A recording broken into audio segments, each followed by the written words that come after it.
PGA Tour. From Central Florida, it's live fourth round coverage of the 2007 PGA Tour qualifying tournament.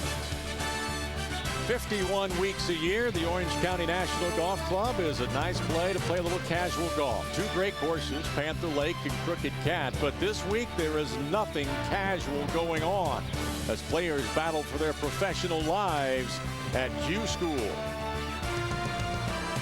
With Kurt Byram alongside, let's check out some highlights from earlier today in round 4. Kyle Reifers, 3rd to 14 at Crooked Cat, the par 5.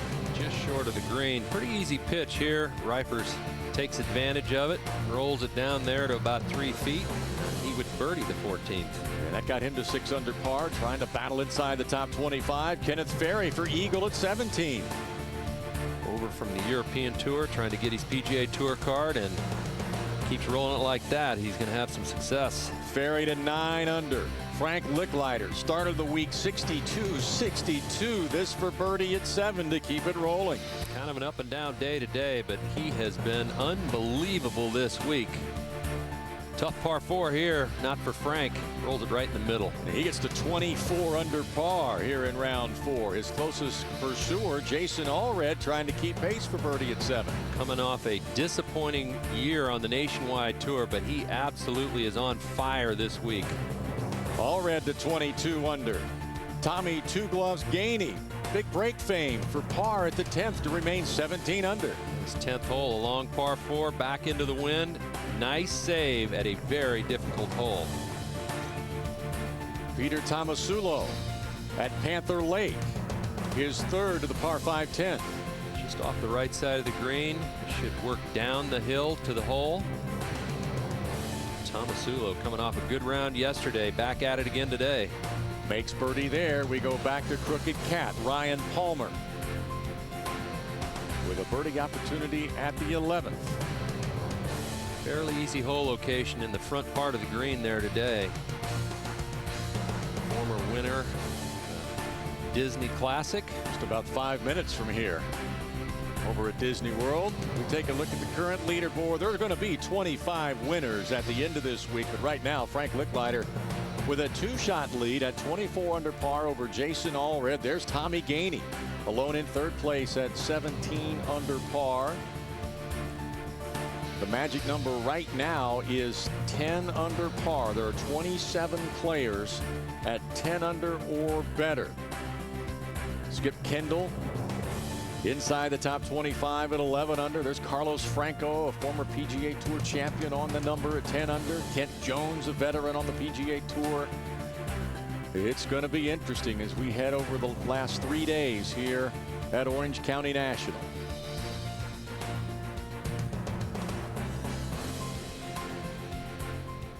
Let's go out to the 11th and bring in Frank Nobilo. Thank you very much, Brian. Well, this is our first look at Tommy Games, and unfortunately this is his 5th shot. Been all sorts of trouble here, currently at -17 as you could see, but it is Q School and things change in a hurry.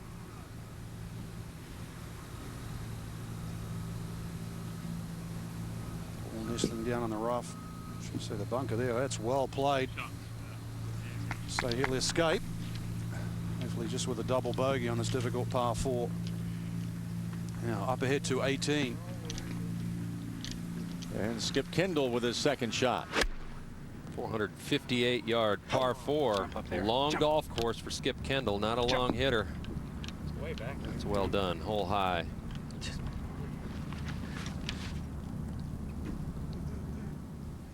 Well, here's what's at stake this week. The top 25 and ties at the end of the week will earn fully exempt status on the PGA Tour for 2008. The next number nearest 50 fully exempt on the Nationwide Tour in 08, and the rest of the field will have conditional status on the Nationwide Tour next year. Hello, everyone. I'm Brian Hammonds along with Kurt Byram, and you can almost feel the tension when you step onto the property here at Orange County National. It is nothing like you will ever experience. And what is it? You've been through these wars. What is it about this week that makes it so different than anything else you'll ever play? You know, I think one of the big things is that, you know, let's say for a young guy that was a college All-America, I mean, this is his first chance to get on tour, and there's a lot of pressure. He has high expectations. For some of the older guys, maybe a guy like Frank Lickliter, this is a chance to get get back on tour and extend his career, which has been pretty good. But there's no tomorrow. There's no next week. You know, if you play 30 tournaments a year, there's always a tournament next week. That is not the case this week. There's a tremendous amount of pressure on these guys. And now, with only 25 cards available, there's even more pressure on these guys. The last couple of years, there's been 30 available. Well, Frank Lickliter is trying to eliminate all this pressure by the way he's been playing so far. This is second to the 10th, and Donna Capone Burns is following this group. And Brian has over 200 yards in the right rough. Ball sitting way down. One of his hybrid clubs. Whole location in the very back left corner of the screen. Only 5 paces behind it. And having to dig that out. And releasing just short of the green. It's going to roll back down a little bit.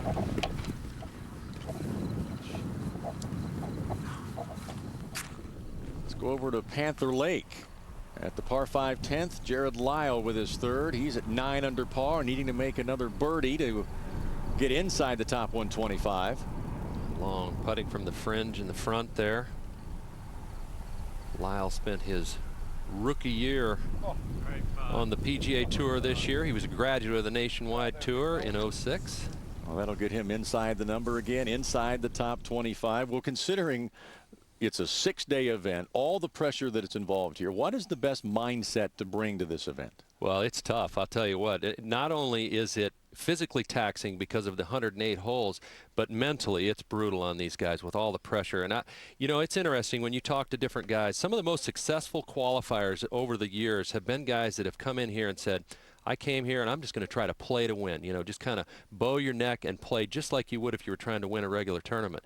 And I think one of the hardest parts is the fact that in order to really play well, to hit good golf shots, make putts, you have to be somewhat relaxed. And this isn't the week that you're relaxed. So it's really hard to get in that state of mind and be that focused to do that. So it's a very, very difficult week. Well, we're at the 9th at Crooked Cat. Frank? Our first look at Kenneth Ferry, all the way over from Great Britain. Remember him in the US Open just a couple of years ago. Had a chance to win at 1 foot. Now, Q-School, second shot into 9. And pressure already starting to show on some of these players. Let's go forward to 10. Jason Allred with his second. And this from the left rough, about 175, 176 to that whole location in the back left, as I noted earlier.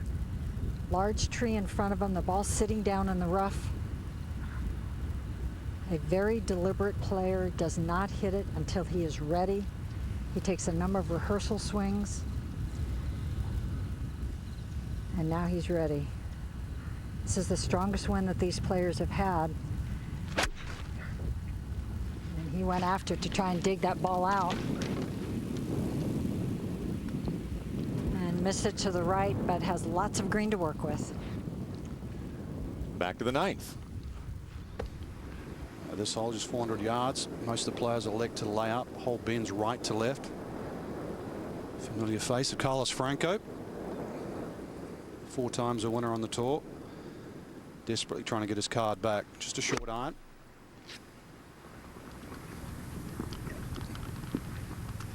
So Franco just escaping the bunker.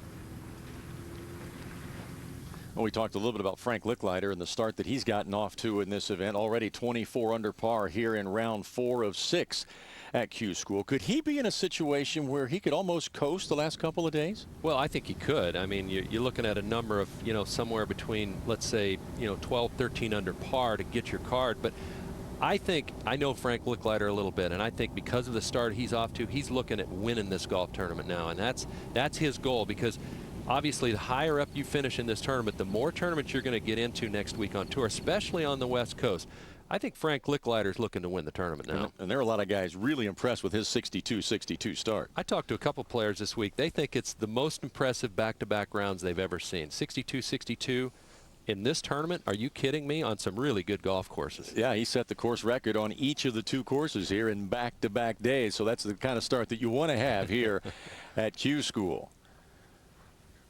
Let's go back to the 10th. Here is Frank playing his third of the par 4. And you guys are talking about the 62-62. If you were to take a list of players, maybe 15 or 20 of them that are here, and you look at the names, and you would say Frank Lickliter could shoot 62-62. He is a outstanding player. 2 wins on the PGA Tour. So that's just not a surprise.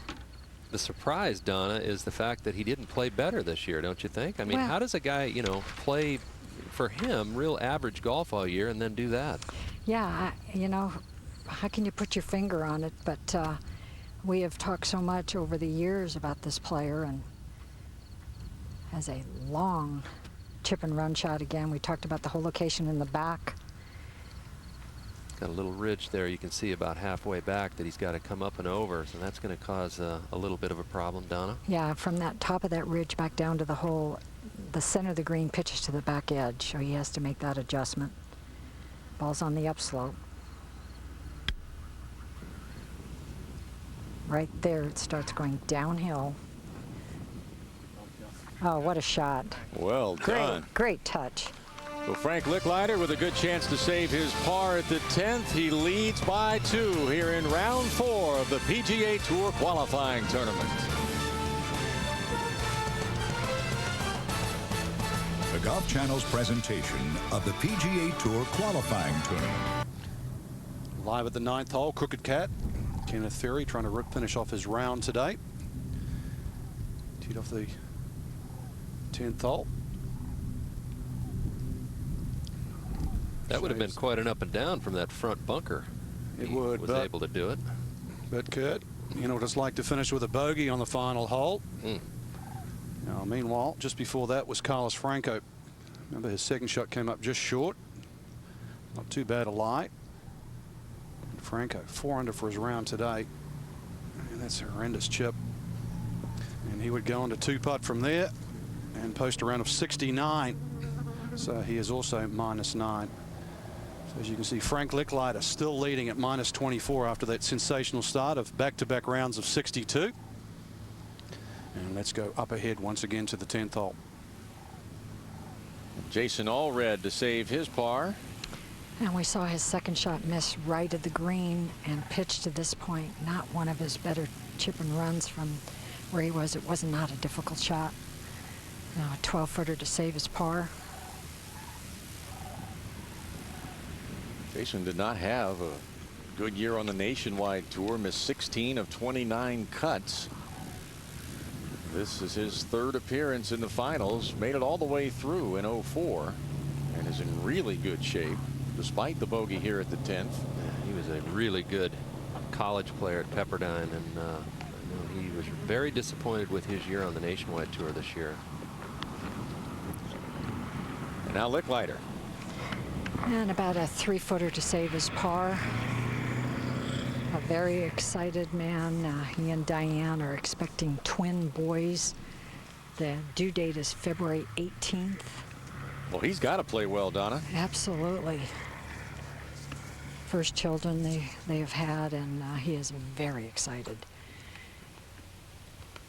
In fact, there's a big shower going on in Ponte Vedra today with about 60 women, so I said, well, you can concentrate here and they can do their thing. This for par.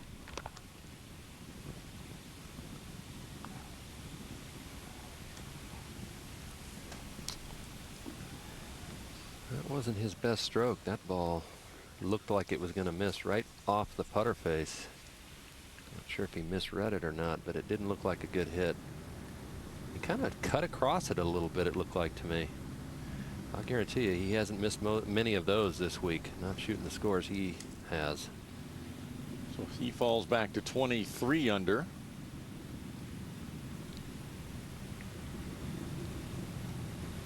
And now Brendan DeYoung for par. His birdie putt was some 40 feet below the hole. This to save his par. He doesn't have as many shots to play with as the other two, so this is a little bigger putt. He knocks it down. Spent this year on the PGA Tour, his rookie year out there. Played pretty decent at the end of the year. Made a bunch of cuts, just no real high finishes other than Tahoe. He finished 6th. These players well inside the top 25. There you see Skip Kendall In a tie for 15th at 11 under par, Skip is with Brandy Seymour. Okay, pretty solid day. At one point was 1 over for the round, but you made some nice birdie and eagle coming in, eagle at 14, and you made a birdie on your way in. How did you sort of change things up when you were at 1 over? Well, I think the key to my round today was, making pars on 10 through 13. Those holes were playing incredibly long and very difficult. So when I got to 14T, I was downwind, par 5, and just hit 2 really good shots, and was fortunate to sneak in the putt there. So and that works for you, because earlier this week you said this is an absolutely long golf course for me in particular.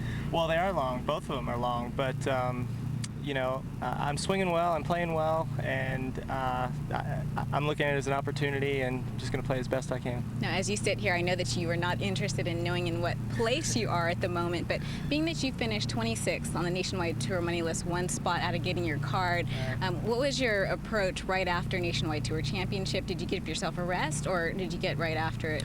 I pretty much just, kept it going, got right after it. I've worked really hard with my instructor, Mike Bender. James Seekman is my short game guy. I had all of them, and David Herman, my trainer. We've all worked incredibly hard, and I owe a lot of credit to them. They've really helped me a lot, and I'm playing well. So hopefully hit some few loose shots out there, but hopefully get it worked out today and play well the next couple days. All right, you're in a good spot. 4 down, 2 more to go. Yeah, I'll send it back to you, Brian. Kent Jones for birdie at 18 at Crooked Cat. Kent finished 134 on the PGA Tour money list there, so he has some conditional status on the PGA Tour in 08. Would love to become fully exempt. We'll be back with more from Orange County National after this. You're looking at the 13th green, par 3. They've got it under 200 yards today. They can stretch it out close to 230 yards. There's Brett Runford just placing his ball back. Little putt back up the ridge. And he's currently going along rather well. He's dabbled with the big tour. See there, minus 15 right now, solid as a rock, but anything can change. Wind can get up. There's lots of hazards around here. But Rumford right now just be trying to catch Lickliter at the top. Be a great goal to have.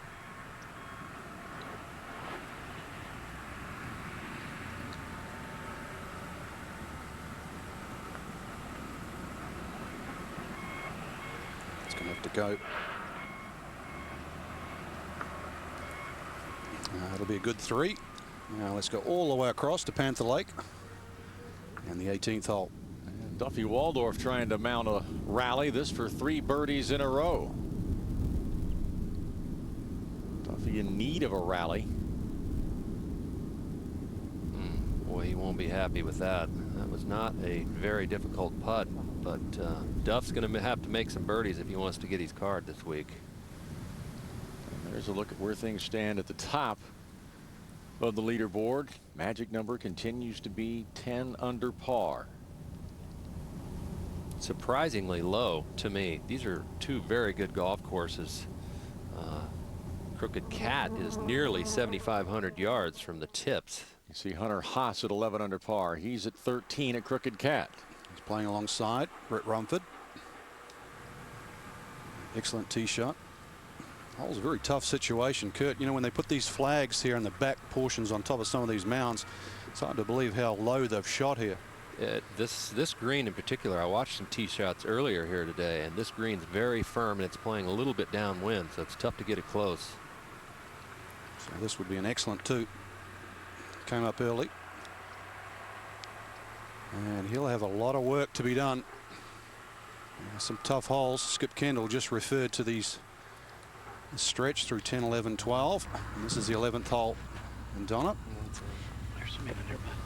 And Frank Lickliter in the first cut of rough, but has a excellent lie. Wind coming a little bit from his left. He actually pulled his tee shot. We saw him miss 1 right on 10. Pulled this one, but got lucky. And like I said, in the first cut, wind switching around a little bit more into him. We see the flag blowing left to right. A little more wind today. 7 iron. Whole location on the front on this two-tiered green.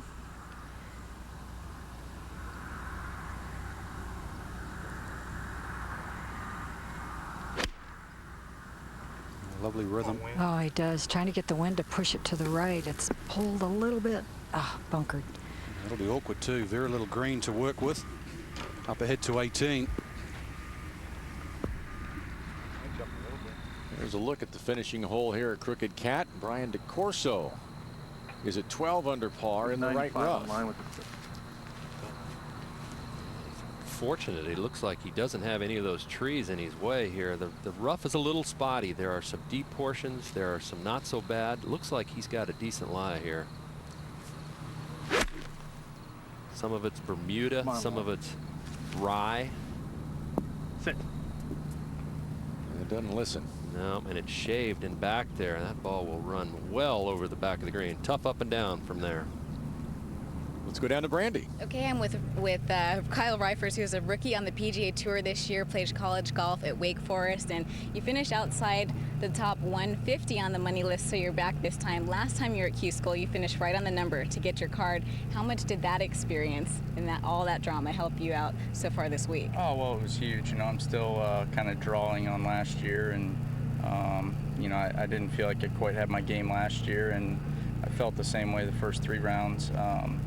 This week, and then I kind of got it together today and got my tempo back where I want it. So you know, I know the last 2 days are going to be tough, but that's what we play for, and we're, you know, the PGA Tour is a pretty special place, so I'm looking forward to it. Now that you know what it's like, now that you've been out there, I mean, does it feel like if you went back that you'd be a better player than you were this year? Oh, big time. I think that was probably I probably learned more than anything this year. I feel like if I can get back out there, that'd be a whole different ball game, and, you know, week to week, kind of learn the ropes and know the courses a little bit. So, you know, I'm pulling hard. I want to get back there, and you know, I believe in myself, and I think that I have the game to be out there. Okay, we'll start the day tied for 79th, and now a little bit closer to that top 25. We'll send it to Frank Lickliter. Thank you very much, Brandy. Let's go to the difficult 13th hole and welcome in Jerry Foltz. Thank you much, Frank. Harrison Frazar next on the tee, 197. As you mentioned, 190 to the front. Kurt mentioned a little bit of breeze helping also from the right. Tough to get it close. Got that little backstop on that top tier, but it doesn't leave too makeable of a birdie putt. It's a lonely looking place out there. It's an intimidating shot here with Hazard and Gunch short. This one well right of where he was aiming. That's no cupcake there. And the first to play in this group was Ryan Palmer. Going with 5-iron, likes to turn the ball from the right. That doesn't set up well for him here.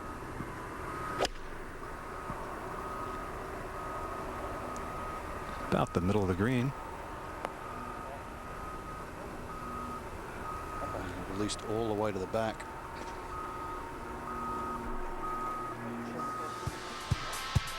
We're at round 4 of the 6th round PGA Tour qualifying tournament.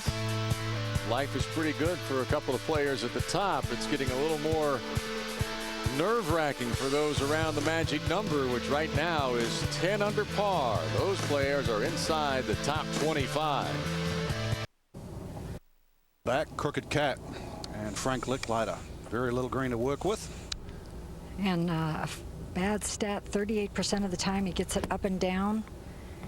Lovely Let's see sound. yeah, that checked. Good shot.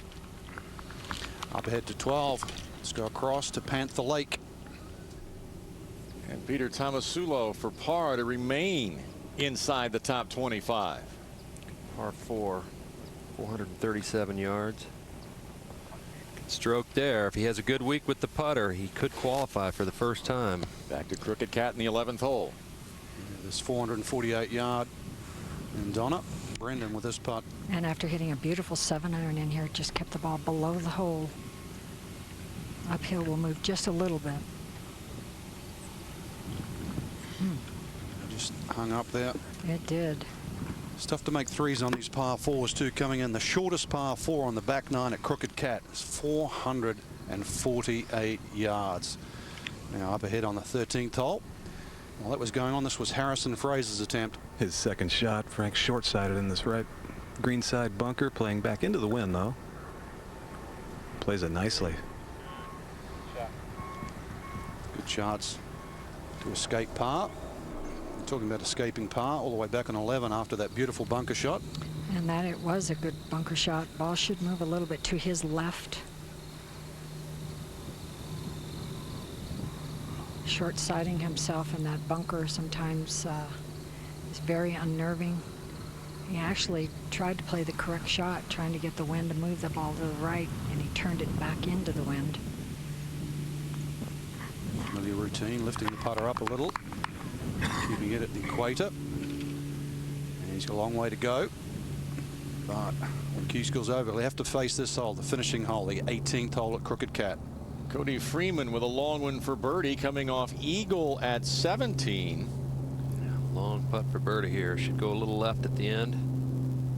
How about that finish? Nice finish. Little eagle birdie. Cody had a couple of nationwide starts in 07, missed the cut in both of them, and he's now at 11 under par. After that, Brian DeCorso to save his par. You can see that dark green grass. He's going a little uphill into the grain. Grain working it to the right a little bit as well.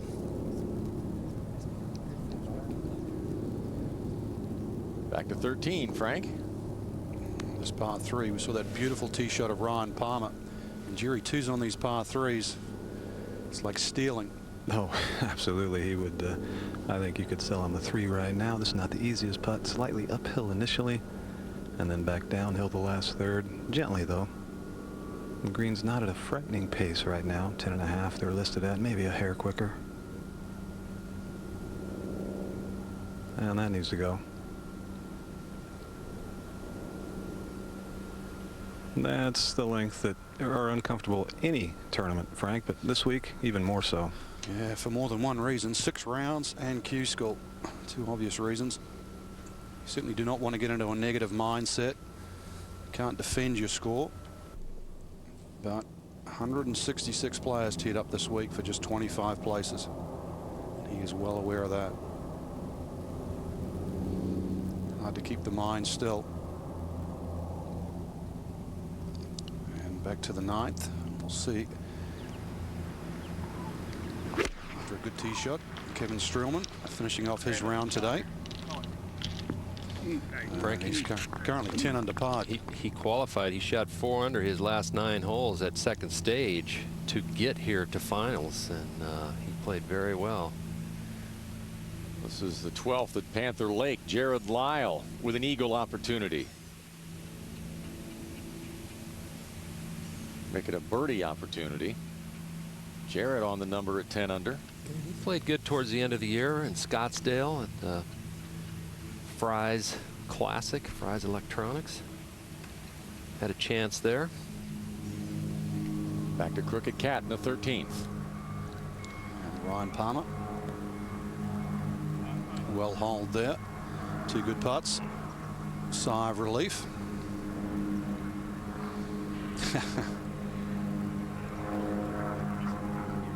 And Jerry, it's hard to imagine Harrison Frazar, all that talent he's shown over the few years.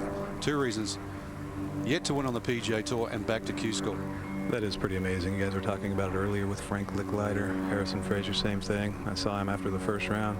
I actually saw him in the practice round where he was playing with Ryan Palmer, his good friend. And he said, I bet you want to ask me why I'm here, don't you?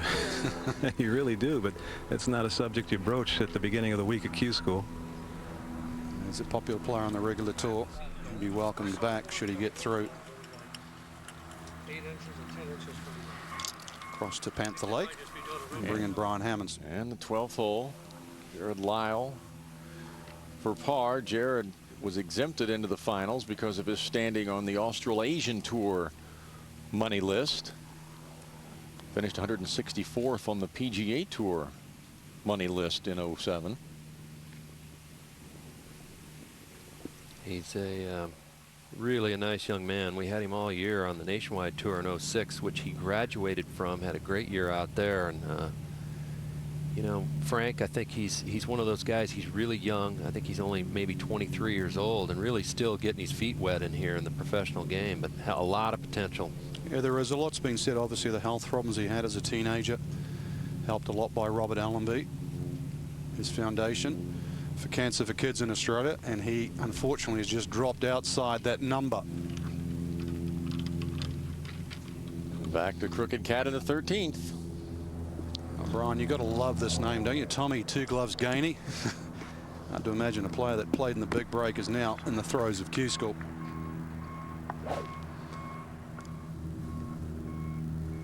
And that's the reason why. What a great shot. Wow. So Tommy Two Gloves will have a chance for birdie. This is an emotional week. You'll see very few smiles and a lot of grimacing. And we're only in round 4 of 6. Crooked Cat Brett Rumford with an eagle opportunity to get further inside to the top 25. Got to believe that all the experience he has playing down under in Australia as well as on the European Tour is going to bode well for him this week. That is the kind of experience that can really prepare you for this. Nice eagle for Brent Rumford there at 14. Wow. Gets him to solo third. Over at the 12th, Jason Allred from the rough. Donna? Buddy has a good lie in the rough, Brian. 194 yards. He's pulled a 5-iron. Getting another hole location. They've got some tough hole locations this week. Back right corner. Hazard on the right. Donna, we just had the view from behind the green there. I mean, this kind of shot. I mean, you think there's any way he's even thinking about the flag in the back right? I wouldn't think so. Why not just go at the center of the green? If the wind moves it a little bit, great. If not, you're putting for birdie from just below the hole. If you get lucky and it releases to the top. And he's pulled that. That is pretty far left.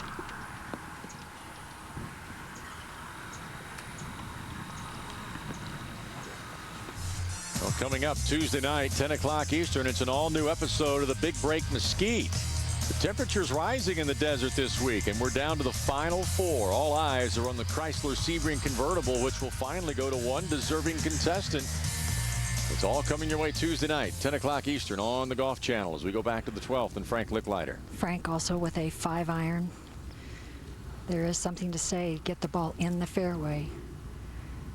We saw Allred struggling a little bit. That's 5. Going right at the flag. It's the right one. Ooh, that's okay.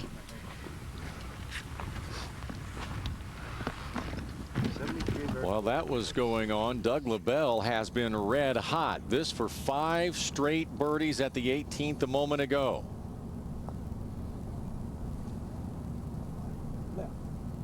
And Doug LaBelle to 9 under par. Just a shot out of the top 25. While we have a moment, let's once again join Brandy.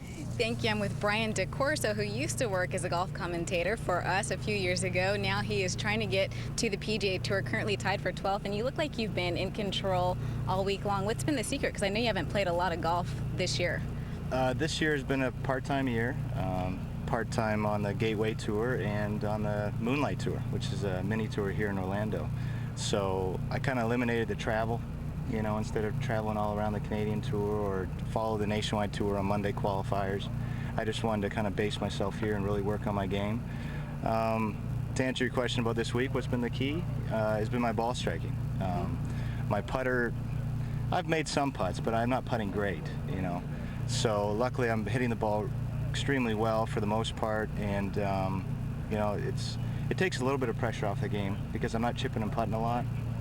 You don't have to make a lot of 4- and 5-footers, which just wears you down after 6 days. So Well, I'm happy. Well, you're in a great spot, but you actually left the game for a while, didn't play any golf, didn't compete at all, Right. and went to work. It's quote-unquote real job as a general contractor. What made you want to decide to come back and pursue golf full-time? Well, you know, golf's been in my life since I was 3 years old. It's the family business. My father was a pro. I played college golf. I've been a pro for 12, 13 years now.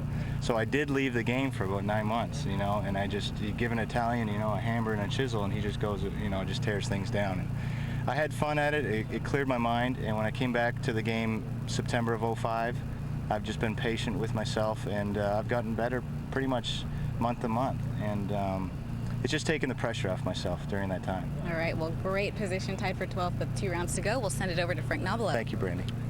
Thank you, Brandy. Well, Tommy Gainey, after that beautiful tee shot on this par 3, this for 2. Unusual style, cross-handed. Just shaves the top. So here we are, slightly southwest of downtown Orlando, but it's Q School, and it's just starting to heat up. While we were away, Ryan Palmer with his second to 14 at Crooked Cat. 223 yards, wind helping from the right. This is a 5-iron, Kurt. Oh my gosh, that's even slightly uphill as well, isn't it? Yeah, you want to take out the over the green shot. Which yeah. Which is exactly what he did. What a great shot. After that, Harrison Frazar with his second. 3 yards closer, 220, also a 5-iron. Harrison's always been a long knocker.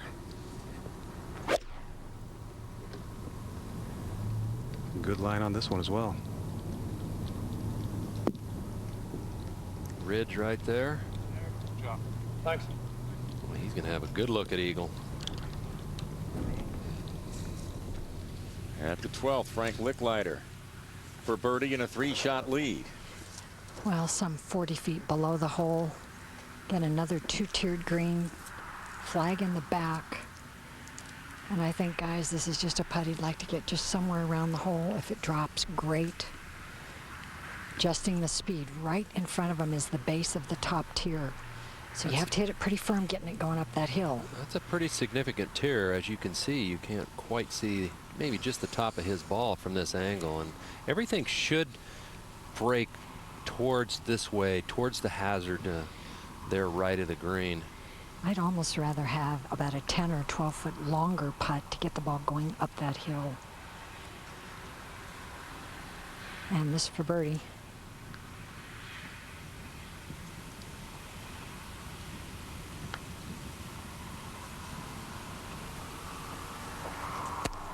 Is it going to make it? It does. Any wonder why he's 24 under par? Up by 3 now. Unbelievable.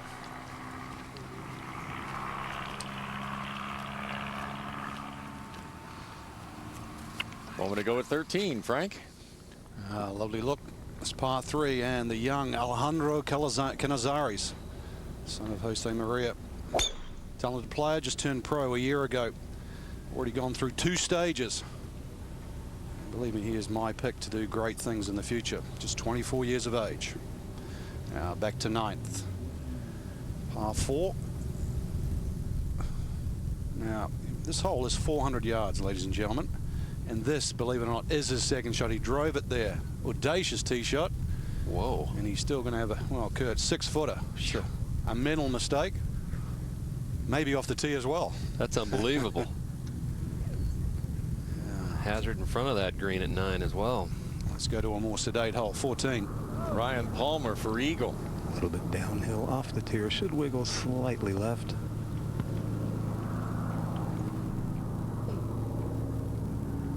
Oh! Wow. Come on. Well, that birdie will get him inside the top 25. Let's once again join Brandy. Thank you. I'm with Cody Freeman, who is from Grove, Oklahoma, and had a tremendous back 9 today on Crooked Cat, which is really tough. What was the key for you there today?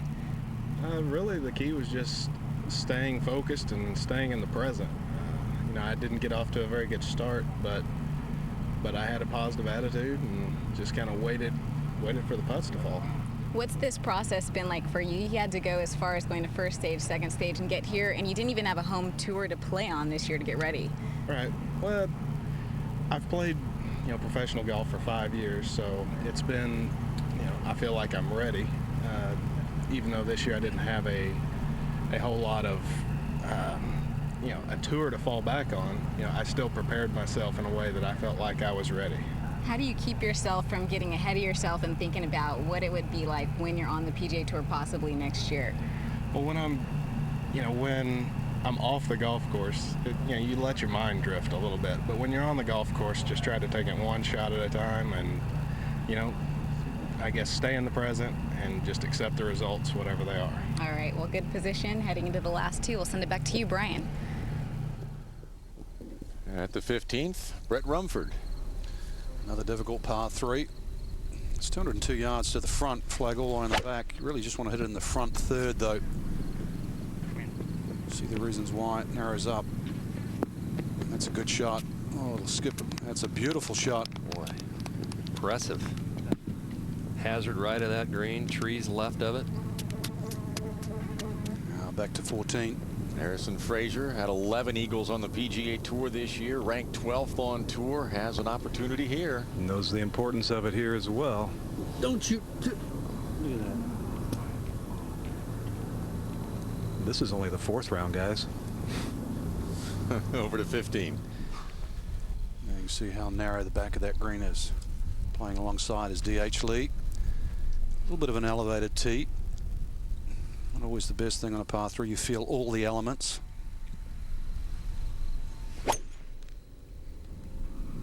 Rhythm, but is it going a little left?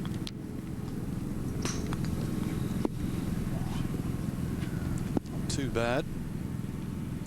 Good short game will get him out of trouble. And let's bring in Brandy Seymour with another guest. You coming right now? Yes. Thank you. I'm with Doug LaBelle, who had a great day today. Can you talk about your consecutive birdies that you had out there today?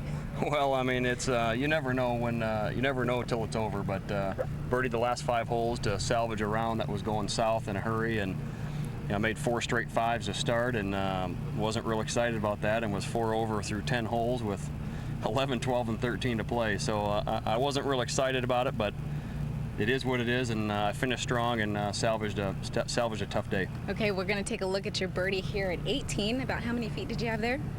It's probably about 30 feet. I was just, the greens weren't breaking a whole lot all day, but I was just trying to get it started on the right line.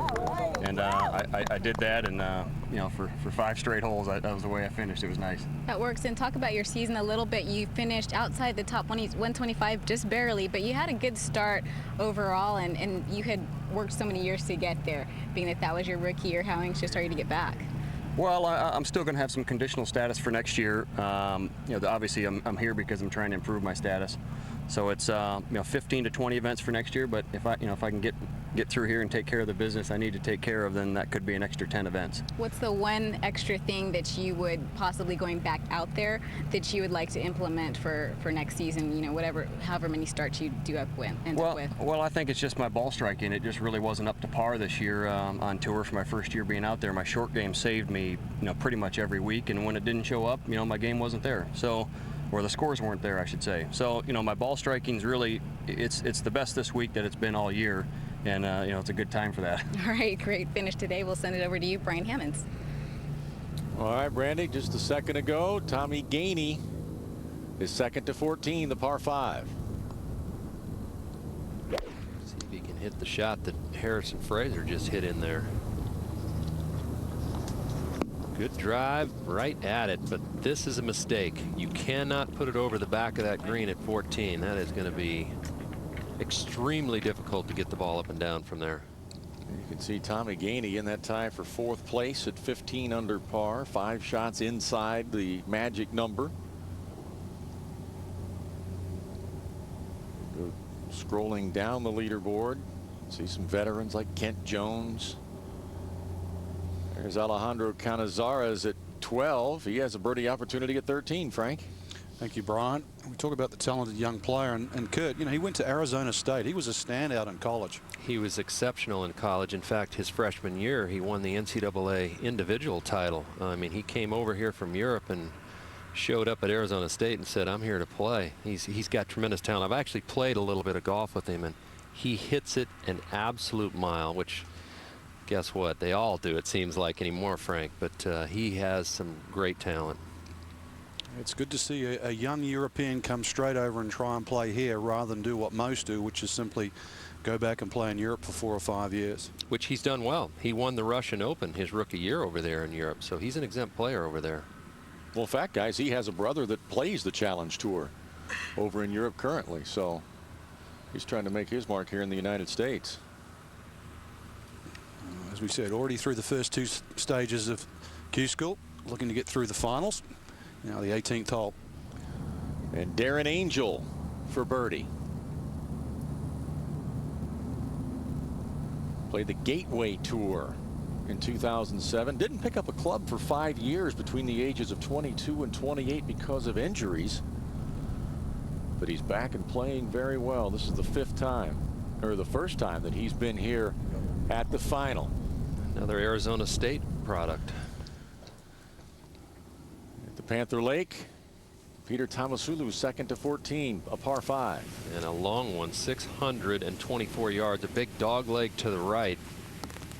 Very few players getting home on 2 on this. Tomasulo has that kind of length, though. He could give it a rip.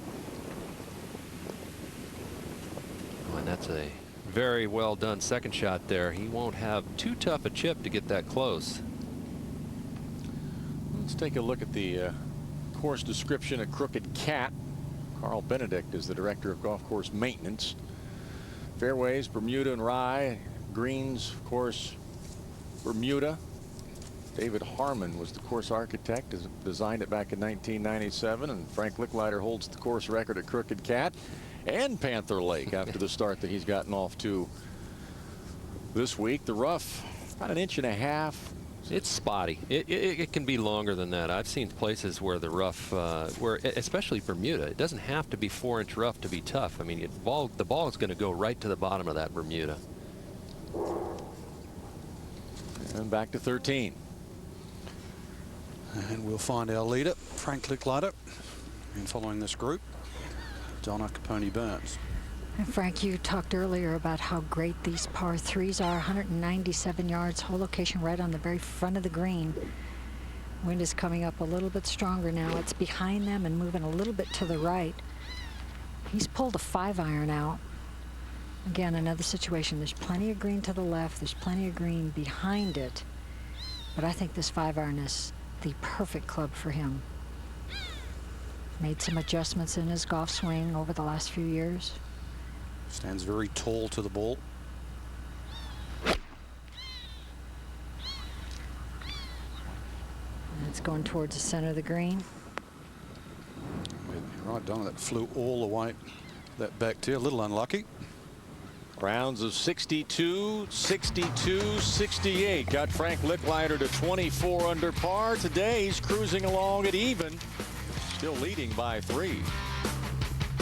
Rumford after that eagle on the previous hole goes for back-to-back subpar scores. So he will go 3-3 instead. And he'll be about to play 14, but up ahead is Tommy Gainey. And this for birdie.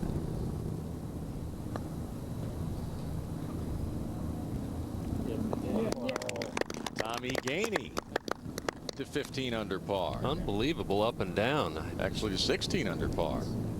Hit it over the green into that long rough. No green to work with. A very impressive up and down. Tommy Gainey now alone in 4th place. Shot behind Brett Rumford.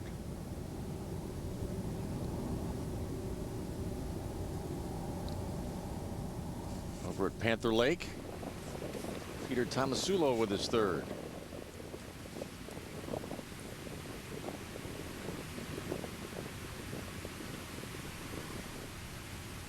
Just a sand wedge pitch here. Just get it on the front third of the green there. Maybe check it just a little bit and let it run down to the hole.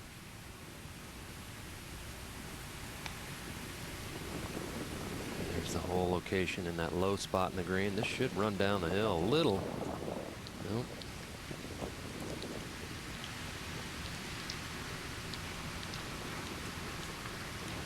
And back at Crooked Cat at the 15th. And bring in Jerry Foltz as we look at this menacing par 3. And I'll say 235 yards into the breeze, a little bit downhill. He doesn't carry a 3-iron. This is a 4-iron. I think he's got to get it all. I know he's strong.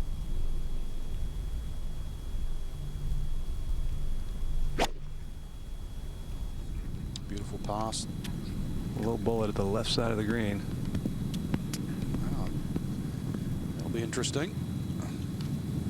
A lot of green there to play with. So while he worries about that, up ahead on the finishing hole, Matt Every, another big break alum for birdie at the 18th. And this could get Matt to 11 under par. Ooh. Oh. When a very successful college player. High expectations for Matt Every. Said his biggest thrill in golf to this point is making it here. Q School Finals. 68 today. He's on the number. 32 players now at 10 under par or better. Matty, good job, man. You guys eat yet? Back to 15. This was just a short time ago. Ryan Palmer, Jerry Foltz, watch this. That was a 4-iron for Ryan.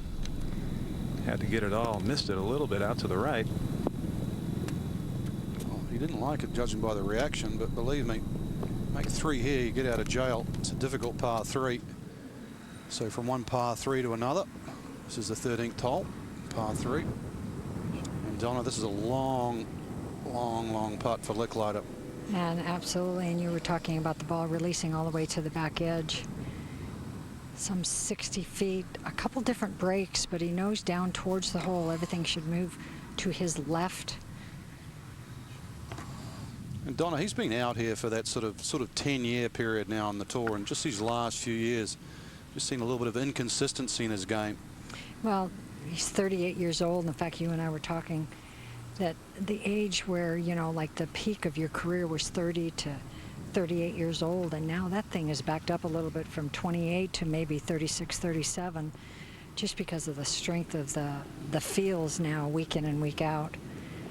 He's made over $10 million on his PGA Tour career. It's success in anybody's book. But he doesn't want it to stop, wants to get back out there. And we've talked so much about these 2 back-to-back 62s, the first 2 rounds, and as I said, it's not a surprise to me, but he just has this very calming effect. And I know, he's 20, what is he, 24 under, 25 under. Yeah, that'll make you calm. It'll make you calm, but still, you still have to stay within your game plan, because it's so easy to, just blow up. Well, I think a PGA Tour player too comes with a different attitude. It's almost like, I shouldn't be here. Yeah, absolutely. And it's almost like an arrogance. And with 6 rounds, you pace yourself. I think it's a little bit easier for some of these guys to pace themselves, because not that they're used to 6 rounds, but they just have a way of pacing. Difficult to 2-putt from here. The speed's been beautiful all week. Oh, that is brilliant. Good lag putt.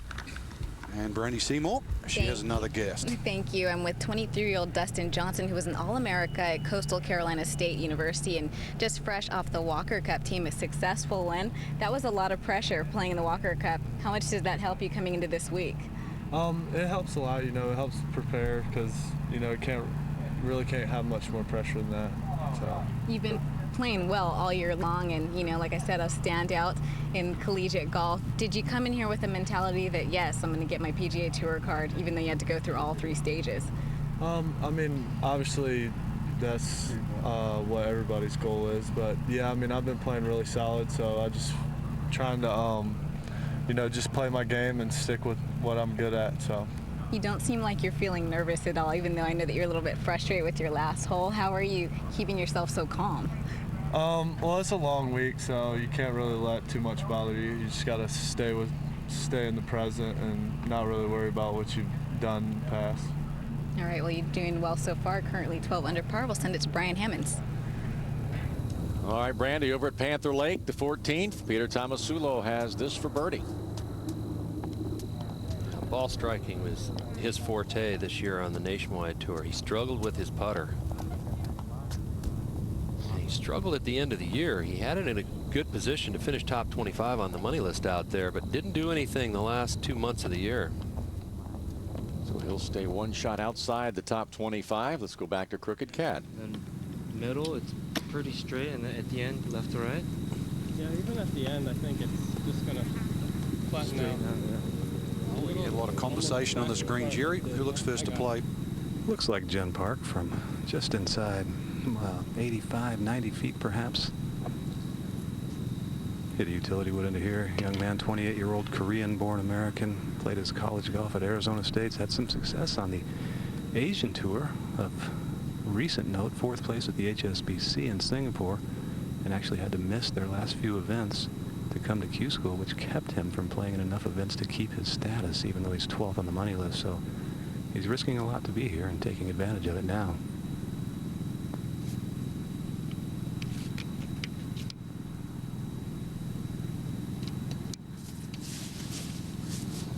Not a bad putt. Well, there's lots of characters playing here this week. We want you to meet as many of them as possible. And so Brandy's going to tell us another life story here. Well, yes, I'm with Darren Angel, who's from Chatsworth, California. That's the valley just outside Los Angeles. And you're playing well, 11 under par this week. What's been the mentality with so much pressure on? Trying not to think about it as much as possible, just because it's such a long week. I mean, we're barely 3/4 of the way done. 2 more rounds, there's a lot more that can go. So 1 under par today. You said today was a battle. today was a big battle, and I'm just glad to get it over with. I mean, you're going to have at least one of those in 6 rounds, so hopefully I got mine out of the way.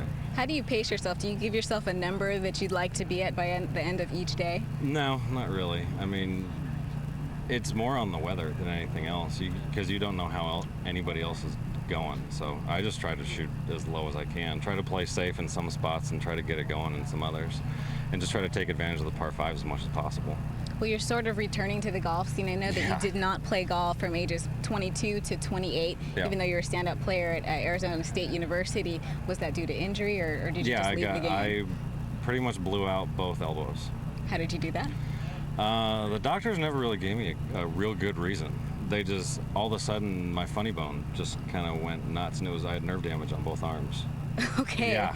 One happened, and then recovered and all that, and that took right around 2.5 years. Came back, started playing again a little bit, and then that happened to my other arm. So then took 2 more years off. So. Okay, well, making your return to golf, and hopefully you can get it done this week. Good luck with 2 rounds to go. We'll send it over to you, Frank Nobilo. A moment ago, the 15th hole, Ryan Palmer for birdie. Well, you can call it for birdie, Frank. Well, technically, I guess. Yeah. Strange things happen at Q School, though. Excellent lag putt. So, par 3's good here, though, and this is now live. Jin Park after his lag putt. Shouldn't do much from here. So many of the greens out here where the holes are placed don't have a lot of movement around them. There's some tiers in the green, but a lot of really straight-looking short ones. There's a lot of pressure on so many players this week, but not so much on Frank Lickliter. He's 24 under par. He leads by 3 here in round 4 of Q School. Amazing story of Tommy Gainey from big break stardom to Q School. But how far will he go?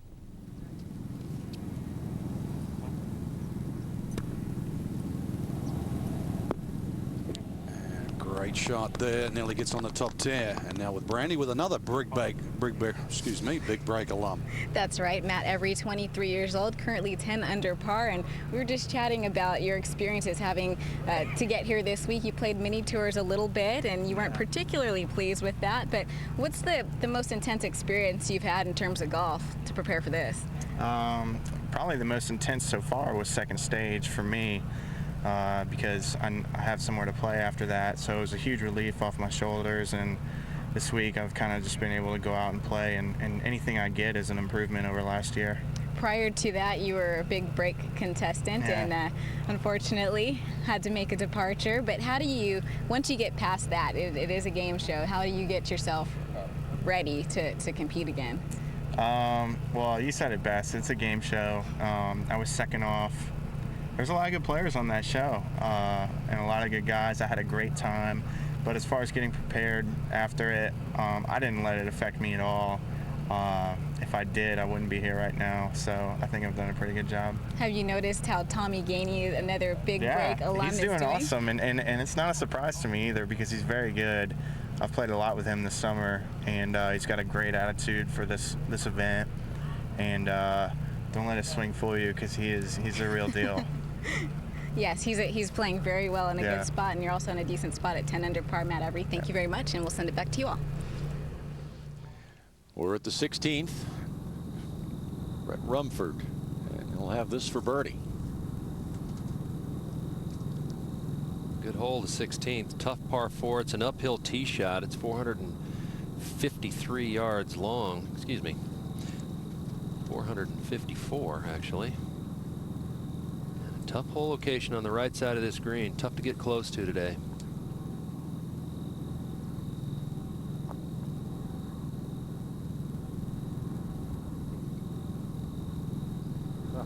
Didn't miss by much. He'll stay at 17 under. Back over at Panther Lake. The 14th, Jared Lyle with his third. Yeah, right rough, downhill third shot to this par 5.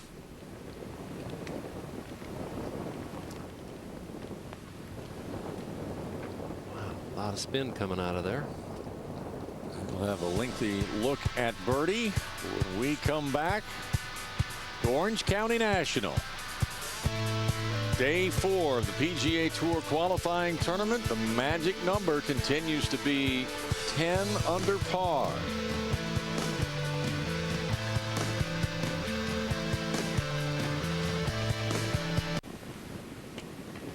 Back at the 14th green at Panther Lake, Jared Lyle on the magic number at 10 under par has this for birdie. A guy who should have a great perspective on life and golf.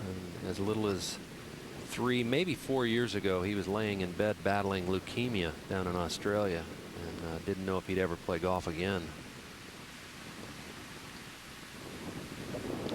So maybe tour school isn't as big a deal for him as it is some other players. Back at Crooked Cat at the 14th, and Jason Allred with his second. And just killed it off the tee. Only has a 5-iron left, 214 yards to this left hole location. Strong downwind. He hits his irons a mile. Oh, I guess. That was probably a 6-iron, Donna. Yeah, it's actually a 5. 5-iron. Makes it close, too.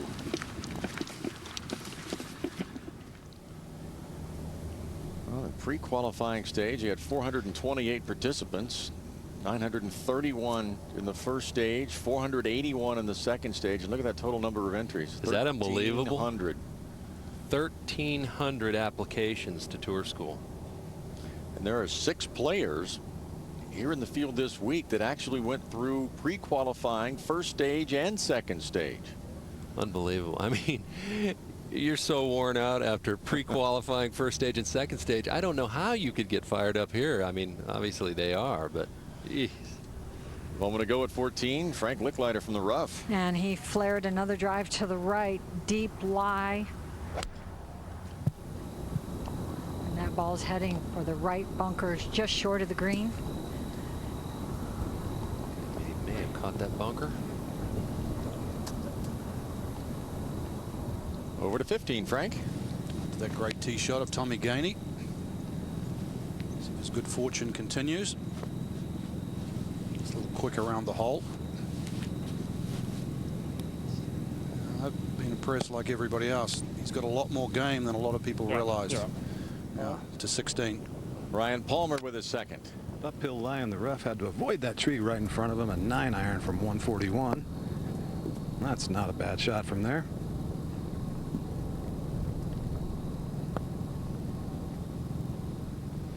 Back to 15. The exciting young Spaniard, Alejandro Canizares. Another chance to look at his fine swing.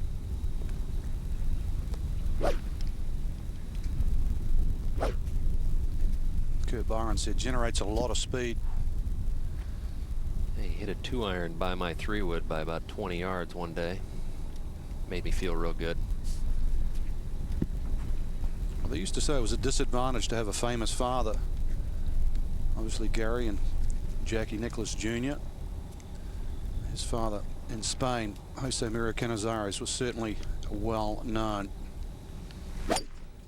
When you talk to him, Frank, he has really high expectations. This guy won't be satisfied until he's playing the PGA Tour full time as an exempt player. Shots like that, I can see why. He wanted that even. Well, excitable to say the least. And time to bring in Brandy once again. Thank you. I'm with 32-year-old Bill Lundy, who played his college golf at UNLV, still lives in Las Vegas. And you're just a little bit outside the number at the moment, even though I know there's 2 days to go. But you were 2 shots outside the number coming into today. What was your mentality? Just keep plugging away. I mean, it's a marathon of golf, 6 rounds, and being only 2 out, I'm right in the mix of it, and just got to keep my head down and play hard. How does it feel right now? Because you're all the way, you're very, very close to the finish line, but Right. you really took a departure from golf. You quit for a year and a half. Yeah, didn't play much golf for about a year and a half. No competitive, just the occasional charity scramble I get invited to play in, and here I am. But you wanted to stay in golf a little bit. What kind of job did you pick up? Actually, I started working for the Las Vegas Founders, the group that run the PGA event in Las Vegas, and it just happened to be a job that, from calling around and talking to friends, that was had an opportunity to go to work there, and never having a job, so to speak. It was just a way to kind of get my foot in the door and start doing something, because someone asks you what you want to do work-wise when you play golf your whole life. I mean, I had no idea, so that's where I started and did that for a year, and did a short stint for a title company, but the market's not doing so well, and so kind of fell back into golf. All right, well, you come back to golf, and now you find yourself on the possibility of getting a PGA Tour card. Good luck to you the next 2 days. We'll send it back to you, Brian. Thanks.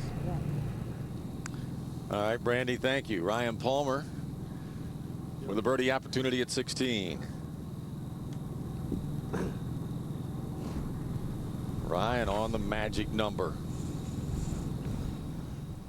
And a moment ago, Frank Lickliter with his 3rd to 14. A long bunker shot, downwind, downhill when the ball hits the green. Oh, and this ball's checking up nicely. He's heard that a lot this week, hasn't he? Nice shot, Frank. Back on the tee at 16. Here's Tommy Two Gloves. That uphill tee shot. 454 yards. He gives it an absolute lash. That is left, though. Look out for those, whatever those things are, those haircuts over there, those tufts of grass. The haircuts. You may have just given him a new nickname. I think I saw a guy in the airport with that hairdo the other day. Back to 14. Brendan DeYoung will have a birdie putt. His ball came up short of the green, bounced in the bunker, then bounced out. Chip some 12 to 15 feet short. His ball isn't down yet, but he's on the opposite side of the hole looking.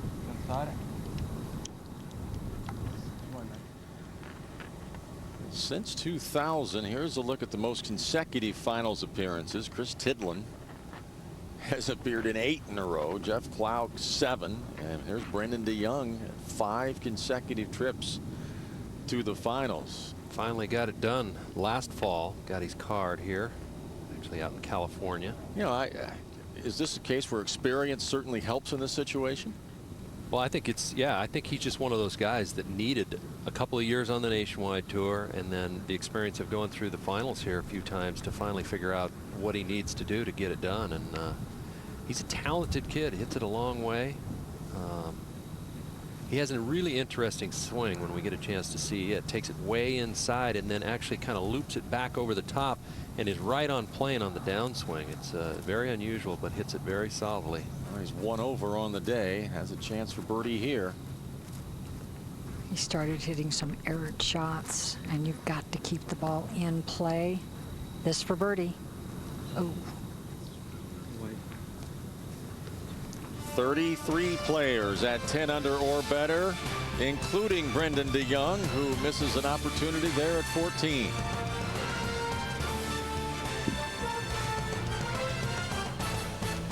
The Golf Channel's presentation of the PGA Tour qualifying tournament. Florida, Orange County National Golf Club. Panther Lake, Crooked Cat Courses, round 4 of the 2007 PGA Tour qualifying tournament. Moment ago at the 14th, Jason Allred for eagle. After a beautiful 5-iron in here, a very straight putt from about 12, 15 feet.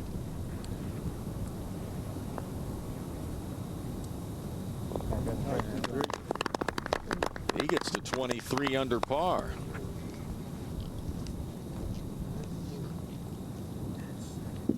Live at the 16th, Tommy Gainey had to hack it out of the haircut, as Kurt so eloquently put it. This his 3rd to the par 4. Still in the heavy rough there. That is some rye overseed. Able to get it on the green, but a really poor drive there at 16. That's a big wide fairway. A lot of room there. Not a good drive for Gainey. Across the road at Panther Lake at the 16th. Peter Tomasulo with his second. Back into the wind. 453 yards.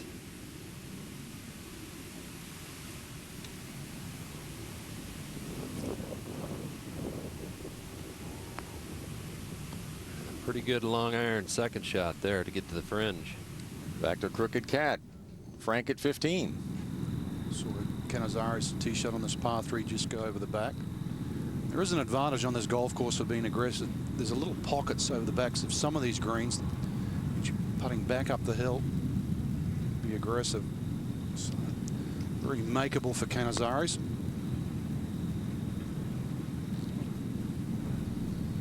He'll register an easy 3. Now let's just go back one hole. See what we'll find. Our leader. Frank Lickliter for birdie a moment ago. After that beautiful bunker shot, long bunker shot, this for birdie. Well, his lead now only 1 over Jason Allred after Jason rolled in the eagle at the 14th. McGovern. He's been here a few times, hasn't he? He's been unsuccessful. I believe he's been here the last 4 years at the finals and hasn't been able to get his card. You see Brad Adamonis, one of those players on the number at 10 under par. Brad's with Brandy. Yes, and he got there by shooting 68 on Crooked Cat today. Pretty solid round. I know you're fairly happy with that, but how is the feeling right now with just 2 rounds left to go? It's a good feeling because I've never been in position, you know, after 72 holes with only 36 holes left to have a chance to get my PGA Tour card and be in the number. So that means, you know, obviously if I play 2 good rounds, I'll be in. It seems like this year has been going well. The second half on the Nationwide Tour, you won toward the end of the year, and you seem to be keeping up the momentum. But what was the difference for you in the second half of the season? My short game got really good. My caddy, Tim Duffy, he really helped me out with that, and I started getting a lot of confidence. I was getting balls up and down, making a couple more putts. And it helps out your ball striking too, I think, if you getting the ball up and down. So he really helped me out quite a bit, I would say. You've made it to Q School Finals. This is the 4th time, all in Florida, and you happen to live in Florida. How much of an advantage do you think that is for you? I think it's a little bit of an advantage because I this about the green and stuff like that. But most of these guys have played in Florida, so they know it too. All right. But it helps out. All right, 10 under. You're inside at the moment. Good luck to you the last 2 days. We'll send it back to you guys. Thank you. Well, let's look at the 15th hole once again. And Donna Capone's with Burns is with Jason Allred. And Jason's elected to hit a 2-iron, Frank. That whole location all the way in the back, the narrowest part of this green. Wind is really whipping across these players from the left. Hole plays a little bit downhill. Just try and go at the center of the green. Another situation where a little bit downhill. Came up very quickly. A little bit to the right side of the green. Catch that collection error. Yeah, releasing to the right. This is a tough par 3.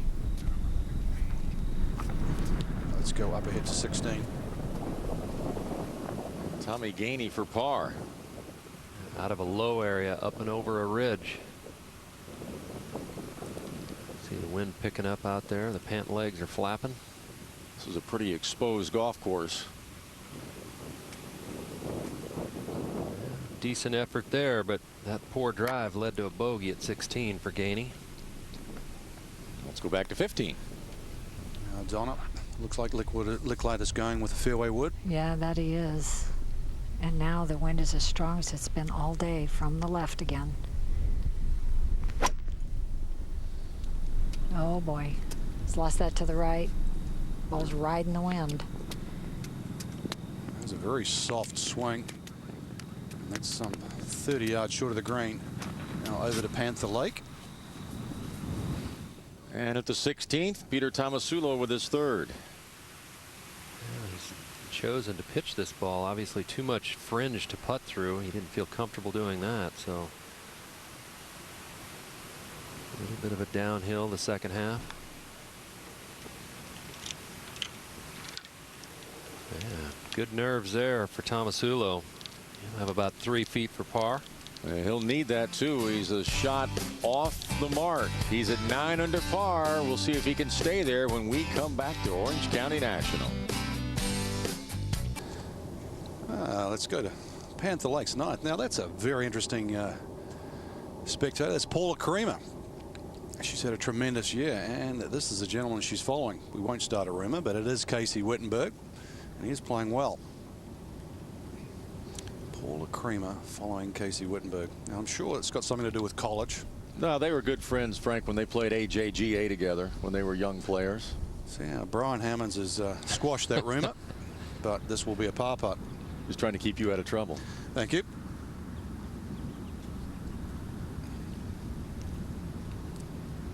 So, Casey Wittenberg, the man that lost in the final of the U.S. Amateur just a few years ago to Nick Flanagan.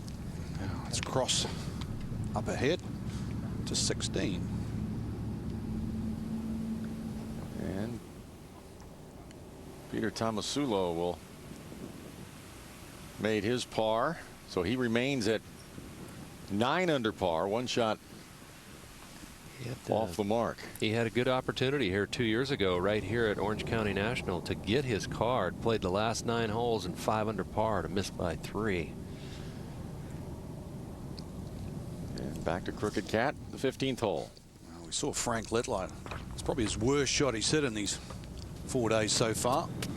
Donna, tough up and down. It will be, and his ball caught a mode area. And he's hitting it up there about 10, 12 feet. He might dodge a bullet. He's not happy. Over 16. Alejandro Canizares with his second. What's the front? Front to the right. 46. Right at. That's actual. It's playing right at 40. Hi, it's fine. Yeah. The normal shot is going to go. Trust me. Canizares 1 under on his round, 13 under total. Trying to listen in there what he had to say. I'm not sure if he was saying 140 to carry the right side or 140 hole, but that's one of their numbers. This is a downwind, probably a 9-iron shot for him.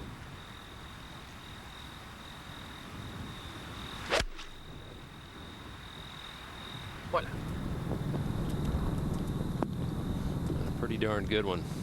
A little safe. You can hear these greens are starting to firm up. I don't think the scores are going to be nearly as good when you throw in the choke factor and the firming of the golf course here over the next couple days.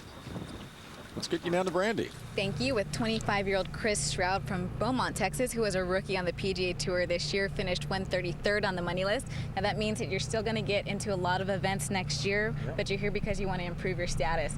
So is this a pressure-free week, or you're doing pretty well? I mean, pretty much. You know, it's a lot different than last year. Last year I was playing for any type of job, which was a cool thing. I mean, I played real well last year, finished 15th. But this year, I've got good status. I'm going to play in 15 to 20 tournaments minimum.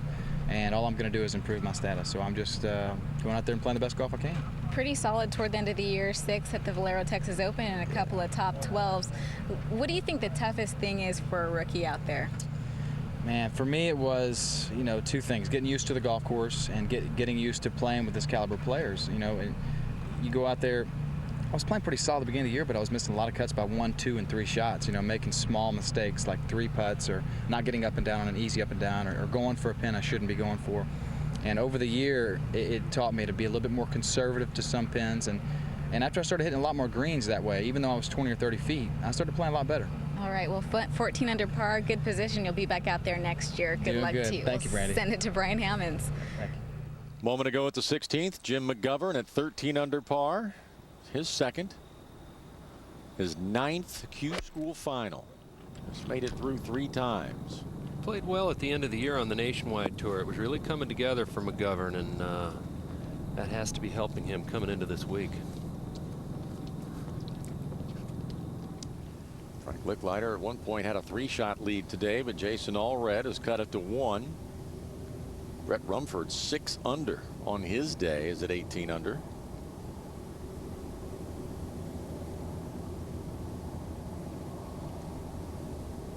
Ten under par is the magic number currently. 33 players at 10 under or better, including Bob May. It's good to see Bob May playing well, battling injuries for so many years.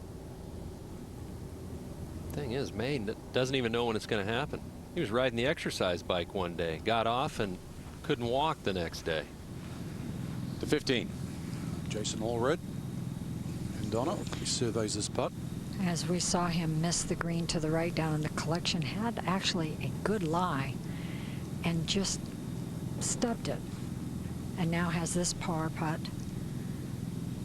Hits the ball very, very high, and you guys have talked so much about how far he hits it. And I would have thought that he would have tried to hit a knockdown shot with this wind as strong as it was.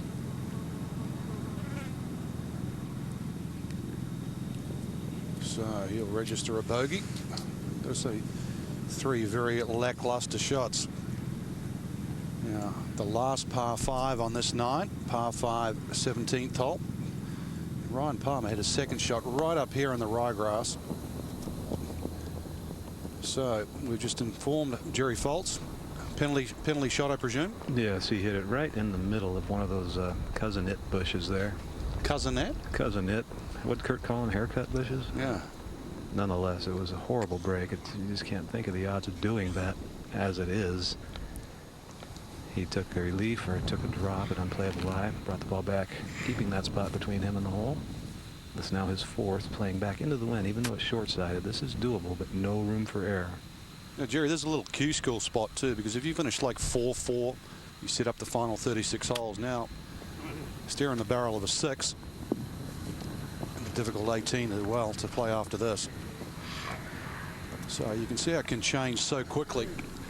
And just like the fate of Frank Lickliter, 62-62 on day one on day 2, and today facing Donna, what looks like is an opportunity to go over par for the first time. And that how true, and he was very lucky to where his ball ended up. It could have been deep in the grass, caught a mowed area, this to save his par. He's already had a double bogey and 2 bogeys today. So he is 1 over for his round. A different Lickliter today. Up ahead to 16. And Alejandro Canizares for birdie. Frank, I want to ask you, I've never played in Spain. Alejandro obviously grew up there. How similar are the grasses in Spain that he would have grown up on as the Bermuda that we have here this week? The grasses themselves, Kurt, are actually totally different. But one thing I think that the Spanish players, they really learned well on is that a lot of them grew up either as caddies on golf courses with very poor fairways. So they got to play in very different sort of sets of conditions. So therefore they travel well. So for them, Bermuda, even though it's a different grass, the fact that he perfects shots playing in substandard conditions quite often helps. I don't think it hurts having his father being a European star, played all over the world. I think it almost takes the edge off of, you know, all of a sudden when you first walk on the practice area and you see Ernie Els and Phil Mickelson, you look at them and you say, hey, you know, they're great players, but I'm not unused to seeing these guys. Yeah, certainly. To the par 5 17th. Another player that's not used to seeing the big ones, or should I say is, Harrison Frazar for eagle. After a 4-iron from 200 yards to there, narrowly missing another one. And Jerry Palmer. This now his par effort from just off the green. He was standing back there 206 yards with a 4-iron in his hand. Now he's got 4 feet for bogey. That is maddening. And that's the thing. I know we say Q School is a different animal, but you're going along nicely. You know there's 25 cards. As I said, a little 4-4 finish set him up well for the weekend. Instead, he's going to have a 5-footer to salvage 6. And then he's going to have to play the finishing hole, the 18th. This is what we'll look at right now. John Merrick with his 3rd of the par 4. Merrick will have status out there next year no matter what happens. He finished 126 to 150 on the money list, so disappointed with that. But you see that emotion all week at Q School. Well, Ryan Palmer to avoid making a mess of 17. That's a 6. Back to 16. And Frank Lickliter. And this par 4, you cannot see the fairway. 454 yards long, straight uphill. And he's lost that one a little bit to the right.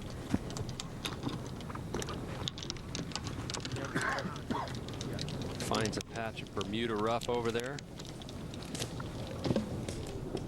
Move up ahead 1 to 17. Tommy Gainey looks like he's hit a huge drive down here on 17, maybe across the corner. Ryan Palmer just made 6. And that's how you want to play the hole. Great shot once again. Up ahead. 18th hole. And Tag Ridings with a long look at birdie. Tag almost was able to get his card by playing on the PGA Tour this year. Finished 3rd at the Children's Miracle Classic there at the end of the year at Disney. That was a moment ago. Now live, Hunter Haas from the rough.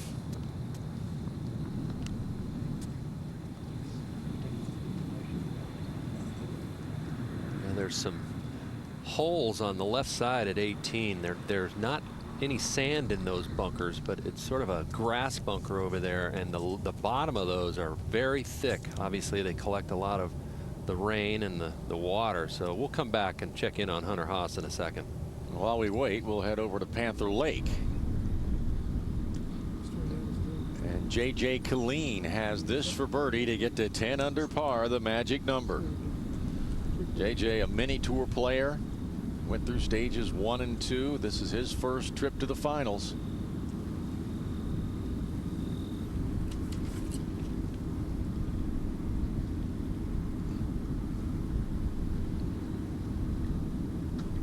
Uphill into the grain. Boy, nice way to finish. The 26-year-old from San Diego is now inside the top 25. A little fired up too, you can tell. Thanks for your help. Thanks for your help. Chris. 2 more big days for him.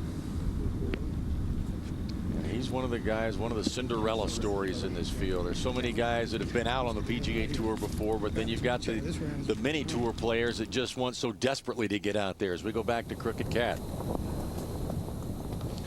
This is David Luteris, his 3rd shot. And 3 it is. Tremendous eagle. So 538 yards brought to its knees. Let's go back to see what Lickliter is doing on 16. Frank Lickliter's in the right rough. And has a reasonable lie, 189 yards, hole location on the far right side of the green. There's a large mound in front of the flag, and probably the angle that he's looking at, you can just barely see the top half of the flag. Digging it out. Is that going to check? No, releasing all the way to the back. And it's down too. Yeah, settled down a little bit. That could be a tough lie. Stay on.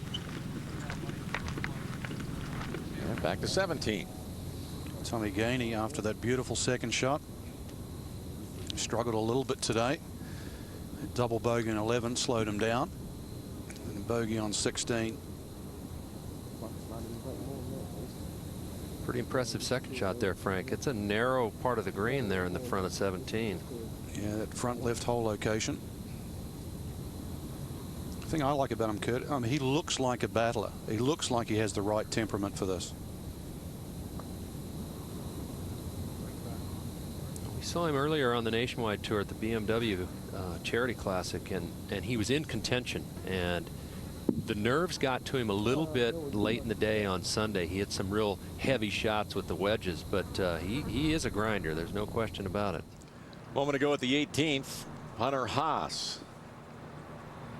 That stance, ball sitting on the downslope of that grassy bunker. Boy, this is really well judged if it gets up that hill. Not going to get all the way to the top of that ridge, but that was a good play from there. Back at 16, Jason Allred is in that what has become a very popular place to drive it over in what Polsey call it, the cousin it grass. It was actually called for a ruling. Brad Fable came over, and his question was exactly how he could address the ball with this grass that you guys were just talking about, whether he can stand over top of it, push it back, and he cannot. So I don't know what kind of angle he's trying to get at this ball. 128 yards. He has plenty of green to the left side of that flag.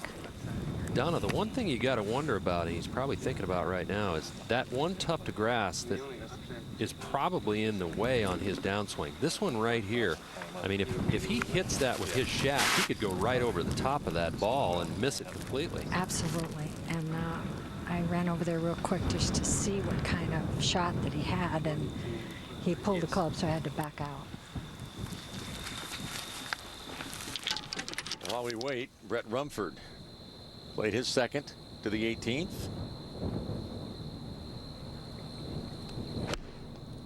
Trying to finish off a great day. Started the day at 12 under. He's got it into 18 under and a spectacular approach at 18. Got a chance to shoot a really low score today.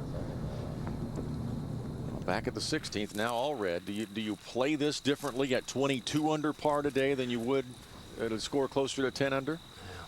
I think you've just got to get real steep, which is that backswing right there, and try to chop it out. But I think he's going to try to go out a little more sideways here, Donna. Yeah, he is. He's gripping down on a 9-iron, and you saw his rehearsal swing went way out to the right.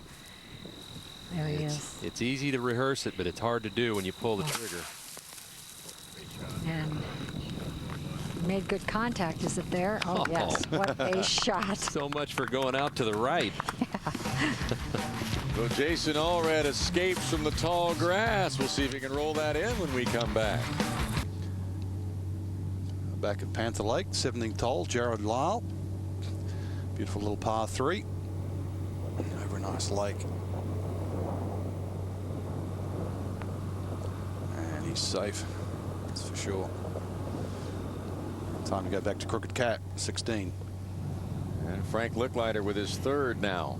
And we saw that ball snuggle down in the rough behind this flag, back of the green. Looks like it has a chance. Well, he's got beautiful chipping motion, just nice and easy, and just drops the club in behind that ball. Up at 18, we saw Brett Rumford stuff it in here close. How about a 65? Run this 4-footer in. That's exactly what he's done. Yeah, it's around there. So far today, that's the lowest round of the day, 65. Back to 16 now. Jason Allred after extricating himself from the tall grass. Jason walked by me with this big smile on his face. He said, every time I play this hole, I'm in that spot. And he said, that's why I can hit it so well. I've had tons of practice over there. I suggest aiming farther right. Yes, absolutely. Now this for birdie from the lower tier up to that top tier where that hole is.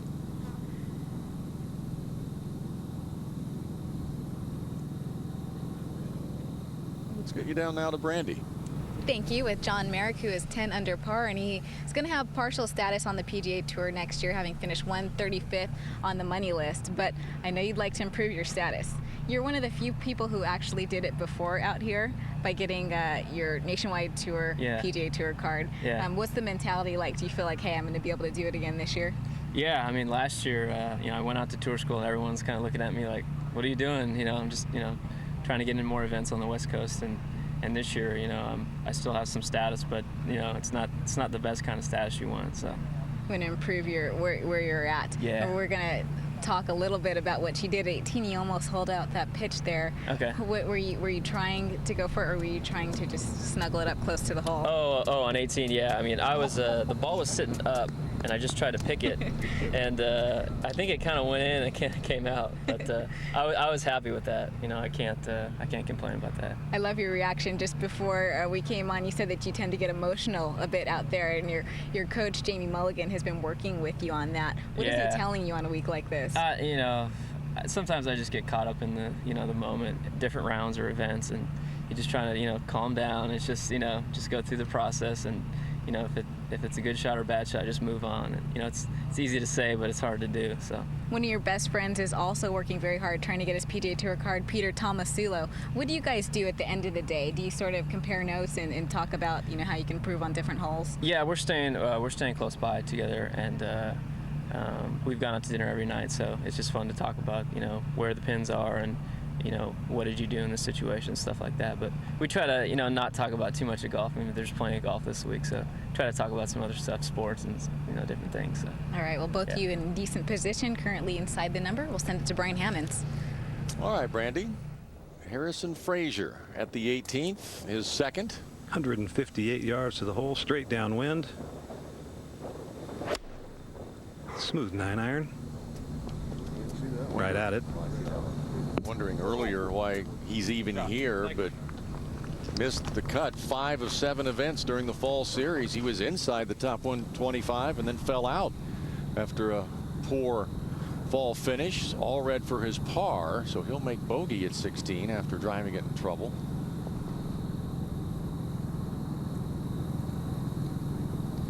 Go across the road once again to Panther Lake in the 17th. Saw Jared Lyle's tee shot on this 146-yard par 3. So the young Australian. Let's get a little closer to that elusive 25th spot. Sadly, that won't do it. Ollie taps in. Go back to Crooked Cat. At the 18th, Palmer, Park, and Frazar finishing up. Ryan Palmer will be first to putt here. Actually drove it through the fairway and caught the little walkway to the green. 123 yards in with the middle wedge, leaving a miss for birdie.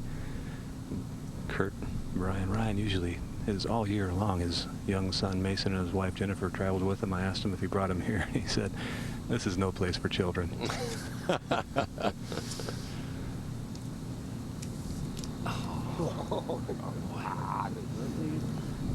That finish is not going to make him real happy. A bogey at 17 and then leaves it just short there at 18 for birdie. .71 for Ryan Palmer today. You can catch all the day's post-round coverage from the PGA Tour Q School and the New Zealand Open each night 8:30 on Golf Central. Join our expert analysts when they come to you with all the day's highlight scores as the final stage of the PGA Tour Q School takes center stage this week in the golf world. It's tonight at 8:30 Eastern on the Golf Channel. Back to the 18th. Jen Park now for birdie to cap off his 4th consecutive solid round. This would be for 67 to get him to 14 under par. Got a good teach from Ryan's putt. Beauty. Good play, Jen. Fist pumping on the 4th round with 2 to go. And that moves him up to a tie for 7th. In great shape with 2 to go. Back to 17. To McGovern. Just a little birdie putt here. Get him even for the day. Get him to -14. Should be a little bit of breathing room. That's what you need out here, breathing room. Breathe a little easier. And we're still at the Crooked Cat, but let's go back to 18. Harrison Frazar for birdie, and he needs this to get inside the number. With no breathing room, and there's not a whole lot of breathing that goes on down the last few days here, Kurt. I talked to Jerry. I talked to Harrison Frazar at the Viking Classic in Mississippi with about 5 events to go, 6 events left in the year.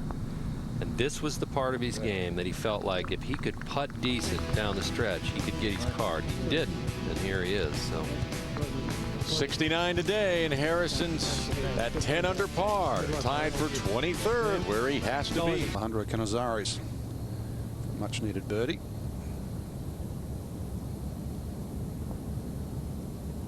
That away gets to -14, well inside the number. We go across to Panther Lake. Bob May, 146 yards. Got to go back a few years ago in the throes of the PGA Championship with Tiger Woods. Now Q School, different proposition. Good shot. Stay at Panther. Go forward to 18. Peter Tomasulo coming off bogey at 17. Now he's 2 shots off the mark. This is third to the par 5 finishing hole. Plenty of green to work with. Had to come up a rise there. Nice pitch from the deep rough over there. Looks like he'll finish with a birdie. Let's go back to Crooked Cat in the 18th hole there. David Luteris with his second.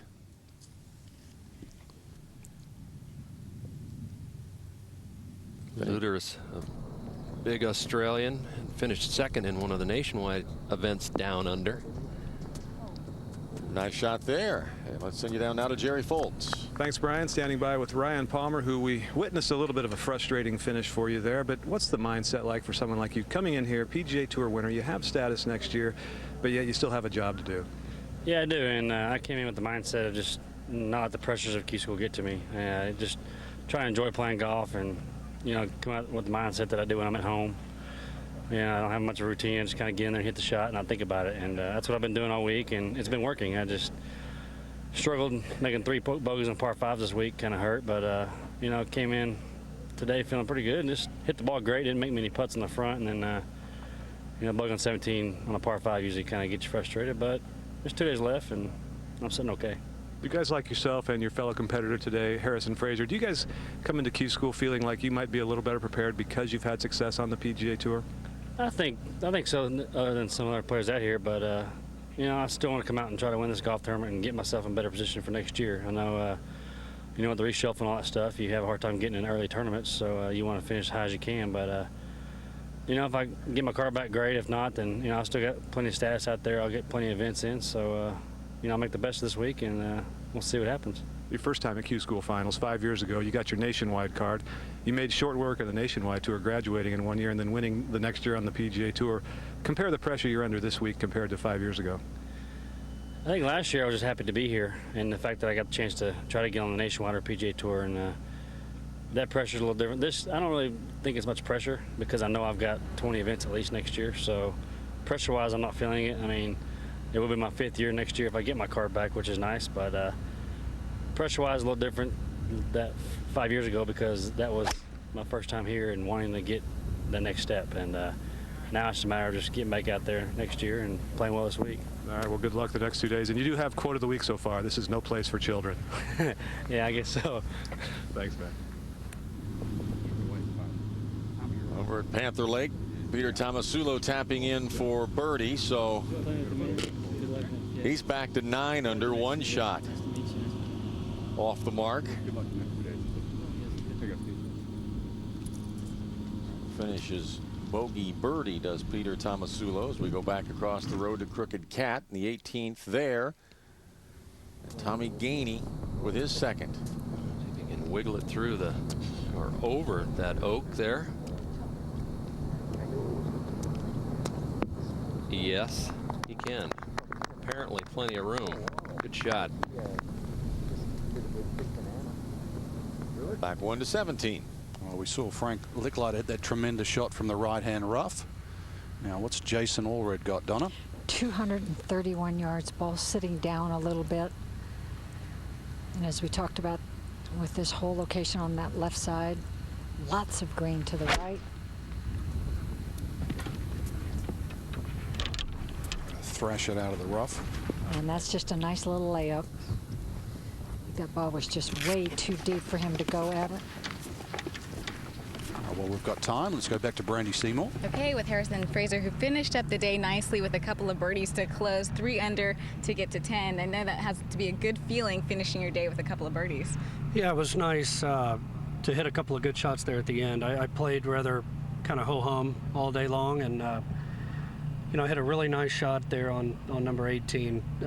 Was kind of in between the yardage, and my caddy pulled me off the longer one and told me to hit the wedge, and made a good swing, and it was nice to see it getting close to the hole, and then I hit a good putt. So, you know, try to take, you know, the last couple of shots and sleep on those tonight, take those to the course. Well, after your round, you said that you've been playing the par 5s really well, but you haven't taken advantage of some of the par 4s, hitting as close as you'd like to, but what's the mentality for the next couple of days? Oh, I think it's the same. I think I need to continue to try to take advantage of the par 5s. I got to be a little bit more efficient on the par 3s. You know, try to hit better shots, maybe smarter shots. take the chances when I can get them. You know, if I can get opportunities at birdies on the par 3s. And the par 4s, I need to try to just needle it in just a little bit. Just try to get just a little bit closer to the hole, maybe take a few more chances instead of playing so conservative. So I've had a lot of 30-footers, and you're not going to make many of those. So I need to get the ball closer to the hole. Well, you don't have the same type of pressure that a lot of players have out here finishing just outside the top 125, but what's the goal for you for each day? You know, my goal starting out this week was just to try to get better every day. I'm not practicing, I'm not touching a club during the week. I'm trying to just get a little bit more into the round, try to get a little bit sharper as we go along, get my feel and my touch just a little bit better as we go. And I figure if I can do that, then by the time Sunday comes around, or sorry, Monday, I'll be in a better position. I'll be in a good spot. But, you know, it's nice to be able to play in this thing and not know that my whole world depends on how I do. So, you know, I'm going to get to play hopefully 18 to 22 events next year, and this is all just kind of the way I look at it, is just gravy. Yeah, well, it's nice to be inside the number with 2 rounds to go. Thank you, and good luck to you the next 2. We'll send it to Brian Hammonds. All right, a moment ago, David Luteris for birdie at 18, and could breathe just a little easier if he could get to 13 under. And he does.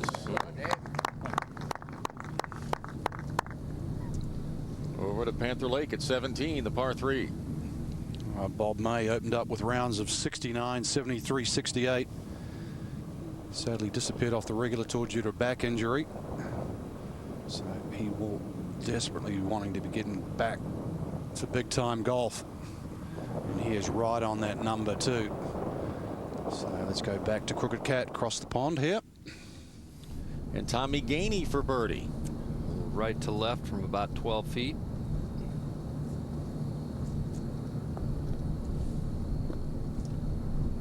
Thank you. Let's just walk it in on the last hole. Tommy Gainey to 17 under par. He's in good shape. Looking ahead to the final 2 rounds of Q School. We're back. Crooked Cat, 9th hole, second shot. Jeffrey Sists laid up. He's just a couple behind that spot. It is only the 4th round. Whoa. Now he's right on the number. Jeffrey says, look at that. You'll remember that. 2 more days to go. What will 08 have for you? Solid 4 rounds. That's what you got to do. That's what the players have talked about. Try and get a little better every day. Just be in the thick of things come Monday. 108 holes is what you're going to have to go through. But that'll taste sweet. Just a couple of days. Big sigh of relief. Now let's go back to Panther Lake. And the 18th hole, Jared Lyle with his 3rd of the par 5. He's a couple off the mark. Trying to spin a little sand wedge pitch. Yeah, spun it a ton. Good shot there. Not a lot of room to work with. Back at Crooked Cat at 17. And Donna, he's played this one like a cat. Oh, he has, after hitting a beautiful 5-wood in here, pin high. This for eagle.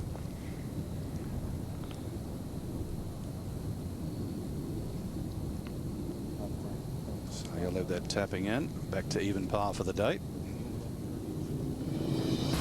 David Luteris had quite a finish to his round. This at 17.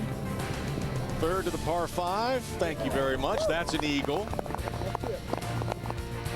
And then at the 18. This for birdie. Plays the final 2 holes at 3 under par. He's at 13 under par with Brandy. Well, what a way to finish, eagle birdie. Were you being especially aggressive today on round 4? Not really, but my iron play's been pretty good all week. So yeah, I have been hitting the pins, but we're just trying to keep it in control and make Palmer West go out there. You've been playing really well the last month. You had to go all the way from first stage to where you are now. I played a little bit on the nationwide tour this year, but after your round, you said that you've been trying not to think about the prospect of the PGA Tour next year. How do you avoid it? Well, you can't really, I don't think. You know, everyone says, oh, it's just another tournament, this one, but really it's a bit more than that. But you know, one shot at a time, and that's all you can do. And and off the course, just try and get your mind away from it, and yeah. Why do you think that you've been able to excel through all the stages, you know, more so than you have had in tournaments like on the Nationwide Tour this year? Well, it's a grind what I've been doing this year, Monday qualifying on the Nationwide Tour. It's a long hole, then you finally get in, and then you got another 4 rounds. And yeah, I mean, the Q schools, you've got 4 rounds, whereas the Mondays you got 1 round, and then as I said, it drags on. Whereas this, you know, you've got 4 days to play, well 6 days this stage actually, but yeah, you know, it's you've got time, so you can do it. All right, 22 years old from Adelaide, Australia, hoping to be the next Aussie on tour. We'll send it back to the booth. Cheers. We're at the 18th. Jerry Foltz watching this group finish. Canizares will be first to play for par before his fellow competitors, but for birdie from 164 yards out, whiffed one in the right bunker and then came out well long from there.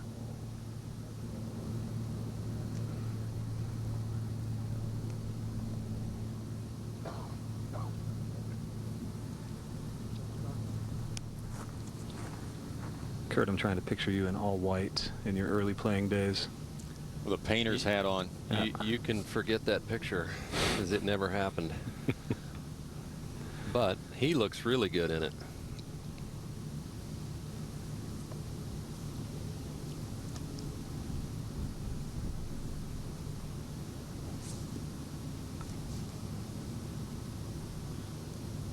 We've seen this putt made a couple times today, Jerry. It's may go just a little left at the end, but it's fairly straight from here. Yeah, it is. Very flat part of the green. This hole plays downhill, so it kind of looks like the green slopes toward the fairway, but it actually doesn't. It slopes toward the clubhouse just gently.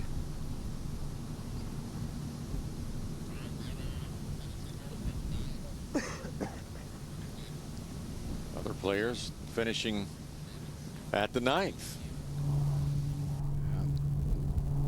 Relatively benign 9th hole, David Schultz.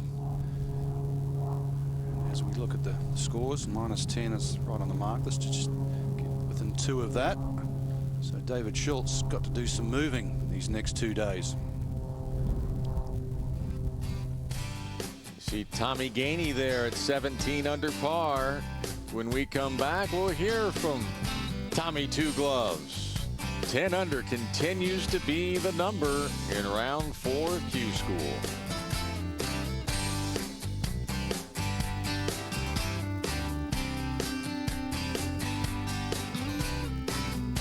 Hey, Jim McGovern for birdie at 18 to get to 15 under. Little 8-footer here doesn't do a whole lot. And that familiar stroke that takes it way back inside and catches the edge.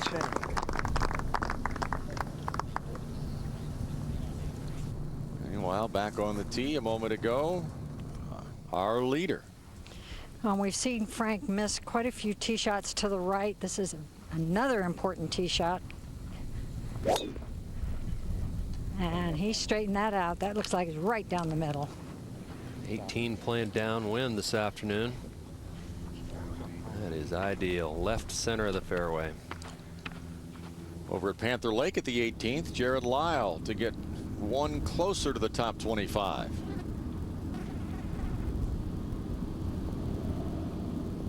He gets the 9 under for a 71 today. Well, Tommy Two Gloves might be on his way to the PGA Tour. This at 17 for Eagle. He made the birdie. And he had a birdie opportunity at the 18th. He knew early this one was going. He started walking early. Tommy at 17 under is now with Brandy. A nice way to finish there, birdie. 1 under on the day, but gets him to 17 under overall. And I know you weren't particularly pleased with your round today, but you know, you're still in a great spot from what you've done on the first 3 days. How did you feel? Well, I feel kind of tired because I've seen a lot of the golf course today, and I swung at it bad all day. And so far, you know, to shoot 1 under, I scraped it through, and you know, I'm real happy to be at 17. I think. Yes. I think I'm at 17 under par. So, shoot 1 under today was really a tribute to my short game because it really come through. read some quotes of yours coming into the week. You said that, you know, you really feel like you belong out on the PGA Tour. Was there a turning point for you this year where you knew that you got the sense of confidence that you belong out there? You know, I did. It was at the BMW, the nationwide tournament there, and you know, I was in contention to the last day when I took a little vacation, but you know, I shot 77 the last day, but you know, I played well leading up to the final round, and you know, that really made me feel like what everyone else has been telling me all along, that I belong out there. And you know, I think from then on I've really convinced myself of that. Being that you started out in such a good position, you've been inside the number, you know, all week long. How do you keep yourself calm throughout the week and make sure that you don't get ahead of yourself? Well, I'm trying to just stay in the present. You know, I've got 2 more rounds left, and like I said earlier, I mean, you know, 2 rounds, there's a lot can happen in 1 round, much less 2. So what I'm gonna just try to do is I've kept this in mind all week, just trying to shoot 2, 3, 4 under per day, and just stay away from big numbers, which I did until today. I made a double, but that's my plan. Just trying to shoot 2, 3, 4 under a day, since I'm in such good position now. You know, 2, 3 under the next 2 days it can hurt me. Well, that game plan has been working, and you know, Frank Lickliter has been playing extremely well. Do you think at all about winning this event, being that you're really top 5 at the moment? Well, you know, it would be nice to win, but you know, I'm just gonna play the best I can the next 2 days, and if I end up winning, then you know, I've had a great week. But you know, I'm still looking at the big picture, and that's that PGA Tour card. Okay, long week, just 2 more rounds to go. Good luck to you. We'll send it to Brian Hammonds. The big picture. That's an important picture to keep in mind this week, as we're the 18th at Panther. Bob May giving a good look at a birdie. Send you down to Jerry Foltz. Thanks, Brian Hammond, standing by with Alejandro Canizares, who's a little perturbed after bogeying the last hole. Nonetheless, it's been a pretty successful go so far. What's the difference between the rounds? What is it now? 3 rounds you've posted above 70 and the 62 you fired. Yeah, well, I didn't play good at all today. Kind of like yesterday, hit bad shots. Couldn't get the driver in the fairway, and I just didn't. Made up and down from everywhere, and the last hole I just hit the worst shot of the day probably. With all the green, all the room on the left, I just missed it right, which is the worst thing you can do. And had a pretty tough bunker shot, had no room with downhill lie, and couldn't make it. So 24 years old, you got a fair bit of experience for a young man already. How long do you dwell on what's behind you until you start looking at what's ahead of you? 2 more days to get your PGA Tour card. Yeah, well, I just played great one day. You know, everything went my way, and I haven't played that good at all the rest of the days. So hopefully, the last 2 days I can keep it up and start getting in the right groove and start hitting good shots again. Would you say that your expectations of yourself are as high or higher than the expectations people in Europe and people in Spain put on you? I don't know. I just expect myself to do what I know I can do, and so far I haven't done it. I just did it one day, but I don't know what people expect from myself. I just expect to get my car and try next year. There's a lot of guys over there on that practice green in the practice tee who would trade places with you with 2 days left. Good luck the remaining 2 rounds. Thank you very much. Bob May to 11 under par after 2 putting for birdie, 67 today. So all those 10 under pars are now tied for 25th place. So it's getting a little tighter over at Crooked Cat. Frank Lickliter second a moment ago. And a 9-iron in his hand, hole playing straight downwind, hole location on the right. And this is a beautiful shot, just slightly left of the flag. Let's get you back down to Brandy. Thank you. With Jim McGovern, who's at 15 under par, 1 under on the round today, but you said you didn't hit it very well at all, and you're not the only player who has come here saying that at 1 under. What was the difficulty out there on Crooked Cat today? You know, I think I played Panther Lake the last 2 days, and I just struggled adjusting to the greens today. I really didn't have good speed all day. I didn't hit it very well off the tee, but I hit my irons pretty solidly. So I got some things to work on and other things to try and keep up. But it's a grind, you know. I mean, mentally it was tough out there. The wind picked up a little bit from a different direction. It's a tough test. Well, you've been here before. What kind of things are you drawing from past experience? Oh, don't get all worried about a number. I'm just going to try and play 36 more holes and see what happens. I'm really not, I'm not that concerned about I'm not going to let one shot ruin my day. Well, like a lot of players, they're choosing not to spend much time practicing this afternoon. Will you be spending any time on the greens today? I may putt for a little while, but then I'm probably off to Chick-fil-A. All right, sounds like a good plan. Have a good meal. Jim McGovern, thank you. 15 under par.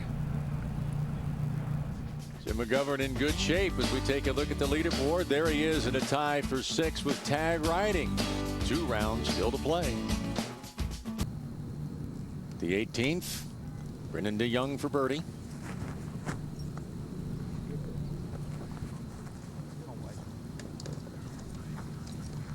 He'll stay at 11 under. Out of the 9th. This is Parker McLaughlin, his first year on the tour this year. A few hits he had to take on the chin. Lost a big lead in a nationwide event. Shaves the edge. He's grown up a lot this year, though. Let's go back to 18. And now our leader, Frank Lickliter. Now, you guys were talking about the pace of his putting stroke, and in watching him today, I just think it's terrific the way he rolls the ball. It's not a surprise, you know, winning a couple times on the PGA Tour, over $10 million over there. But it really is fun. It's the pace of his stroke that's so fun to watch. I think the other impressive thing is he's not letting his wayward shots bother him at all. He's just hitting it, he's finding it, and he's just going on from there. And his short game is so good right now that I think he's getting away with a few mistakes. Yeah, and I'm sure that he has that in the back of his mind. Although, again, it's 6 rounds. You know you're going to miss some shots. We saw that he made a double bogey today. He's bounced back. Now this is for birdie.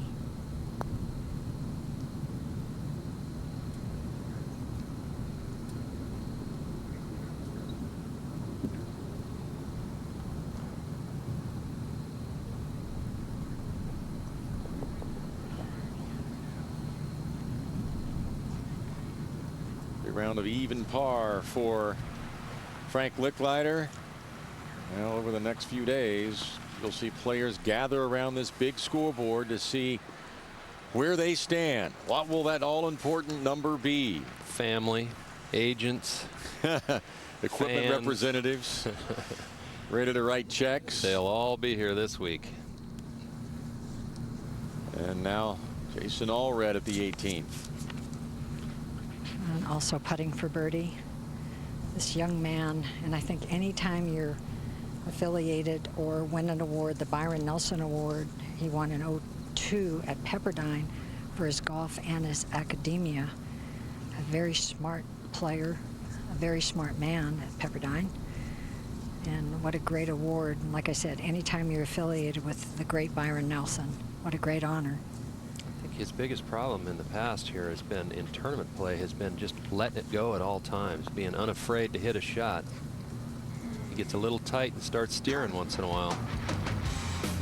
There's Bob May glancing at that scoreboard. He's going to like what he sees. He's inside the number at 11 under. PGA Tour qualifying tournament. Frank Lickliter leads the way, and he's continuing his tradition of not speaking with the media this week. He'll wait till the tournament is over, but Bob May's willing to speak. He's with Brandy. He played today on Panther Lake on the other golf course, and round of 5 under today. That was pretty solid. What do you feel like you did best out there? Well, I drove the ball really well. I kept the ball in play, hit a lot of greens, and made a few putts. Didn't make a lot of putts, but you know, the ones I needed to make, I made. After your round, you said you had a few mud balls on the back nine, which is a little surprising. Yeah, the back nine, the fairway seemed a little wet, and the ball was collecting some mud, and you know, I don't know if, you know, the ground seems pretty, the mud is pretty thick and heavy, and it gets on the ball, and it gives you, you know, it takes off as a knuckleball and usually starts offline and then does whatever it wants, has a mind of its own. Well, playing on that golf course today with a round of 5 under, you moved up 31 spots. So, you know, right now in your decent position heading into the final 2 rounds, is there something in particular that you're going to want to focus on as you play that golf course again tomorrow? No, you know, I'm going to go out and just play one hole at a time. I know you guys get tired of hearing that, but it's, you know, it's kind of the theory I have, and that's all you can do. You play one hole at a time, one shot at a time, and just be patient. You know, there's still a lot of golf, 36 holes left. Anything can happen. All right, well, solid round today, 5 under par. That gets you to 11. We'll send it back to y'all in the booth. There's an interested spectator, Scott Hoke, who lives in the area, playing now on the Champions Tour. He didn't spend much time at the Q school in his career. If you're looking for the shot of the day, how about this one? Jeffrey Sisk at the 9th came to the hole 2 shots off the number, and then after that he was right on the number. Jerry Foltz is now with him. Yes, indeed. He said one of the few wedges he's hit this week. Jeffrey Sisk wearing out clubs with the number 4 on him. Tell us about that. Quite a bit, actually. The golf course is so long for me. I'm just hitting a lot of 4 irons, a lot of 4 rescues. Unfortunately, the only time I really hit a wedge is when I chip a knot out of the rough, or like I did on number 9 to make it for 2.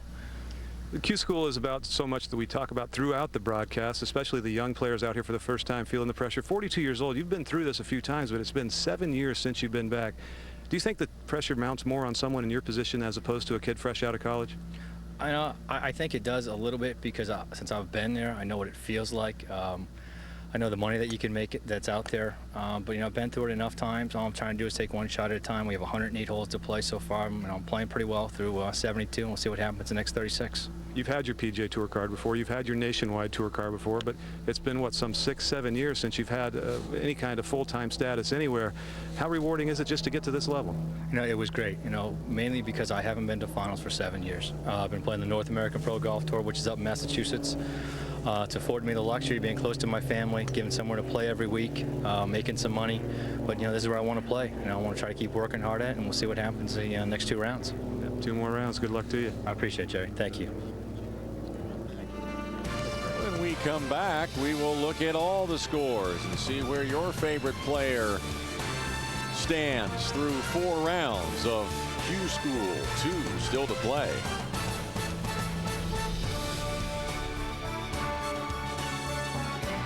The Golf Channel's presentation of the PGA Tour qualifying tournament.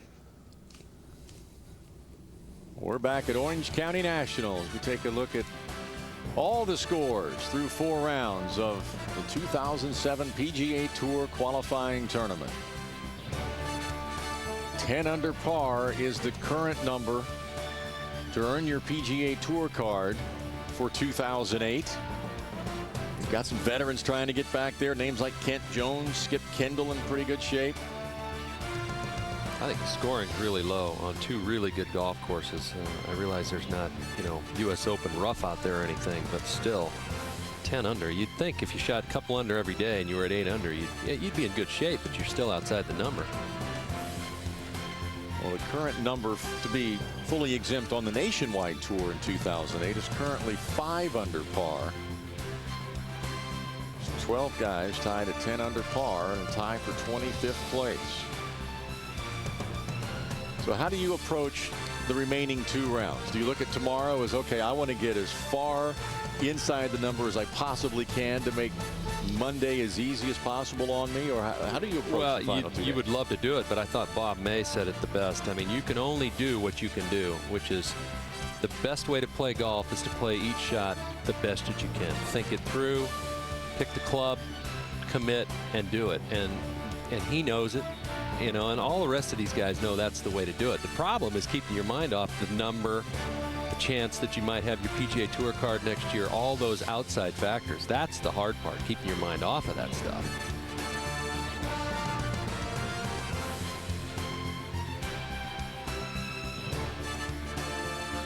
There's Nota Begay at 5 under par. These players would be fully exempt on the Nationwide Tour in 08 if it were to end today.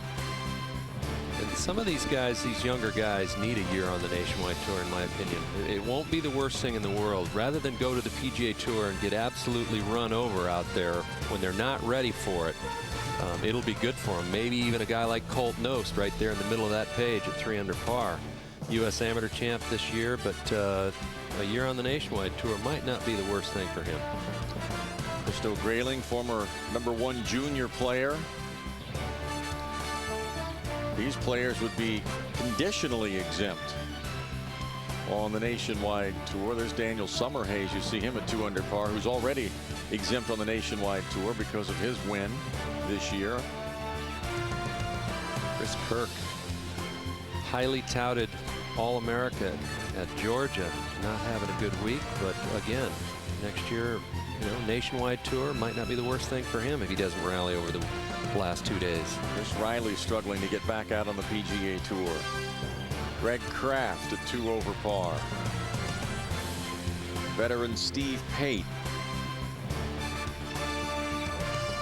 A lot of work to be done by those guys. So they'll repair tomorrow. The top half of the field will play at Panther Lake, which will be the focus of our coverage on Sunday. And then on Monday, they'll finish up the upper half at Crooked Cat. 25 and ties will earn their PGA Tour cards. 2 rounds to play here at Q School. There was a lot of drama yet to unfold here at Orange County National. We'll be back again tomorrow for round 5, 1 o'clock Eastern time. I don't know if you can call it moving day or not, but the nerves are going to begin to jangle more and more as we get closer to the final round of Q School. Today's telecast has been produced by Keith Hirschland, directed by Pete Esposito. For Kurt Byram, Frank Nobilo, Jerry Foltz, Donna Capone Burns, Brandy Seymour, and our hardworking crew, I'm Brian Hammond. We'll see you again tomorrow from Winter Garden, Florida.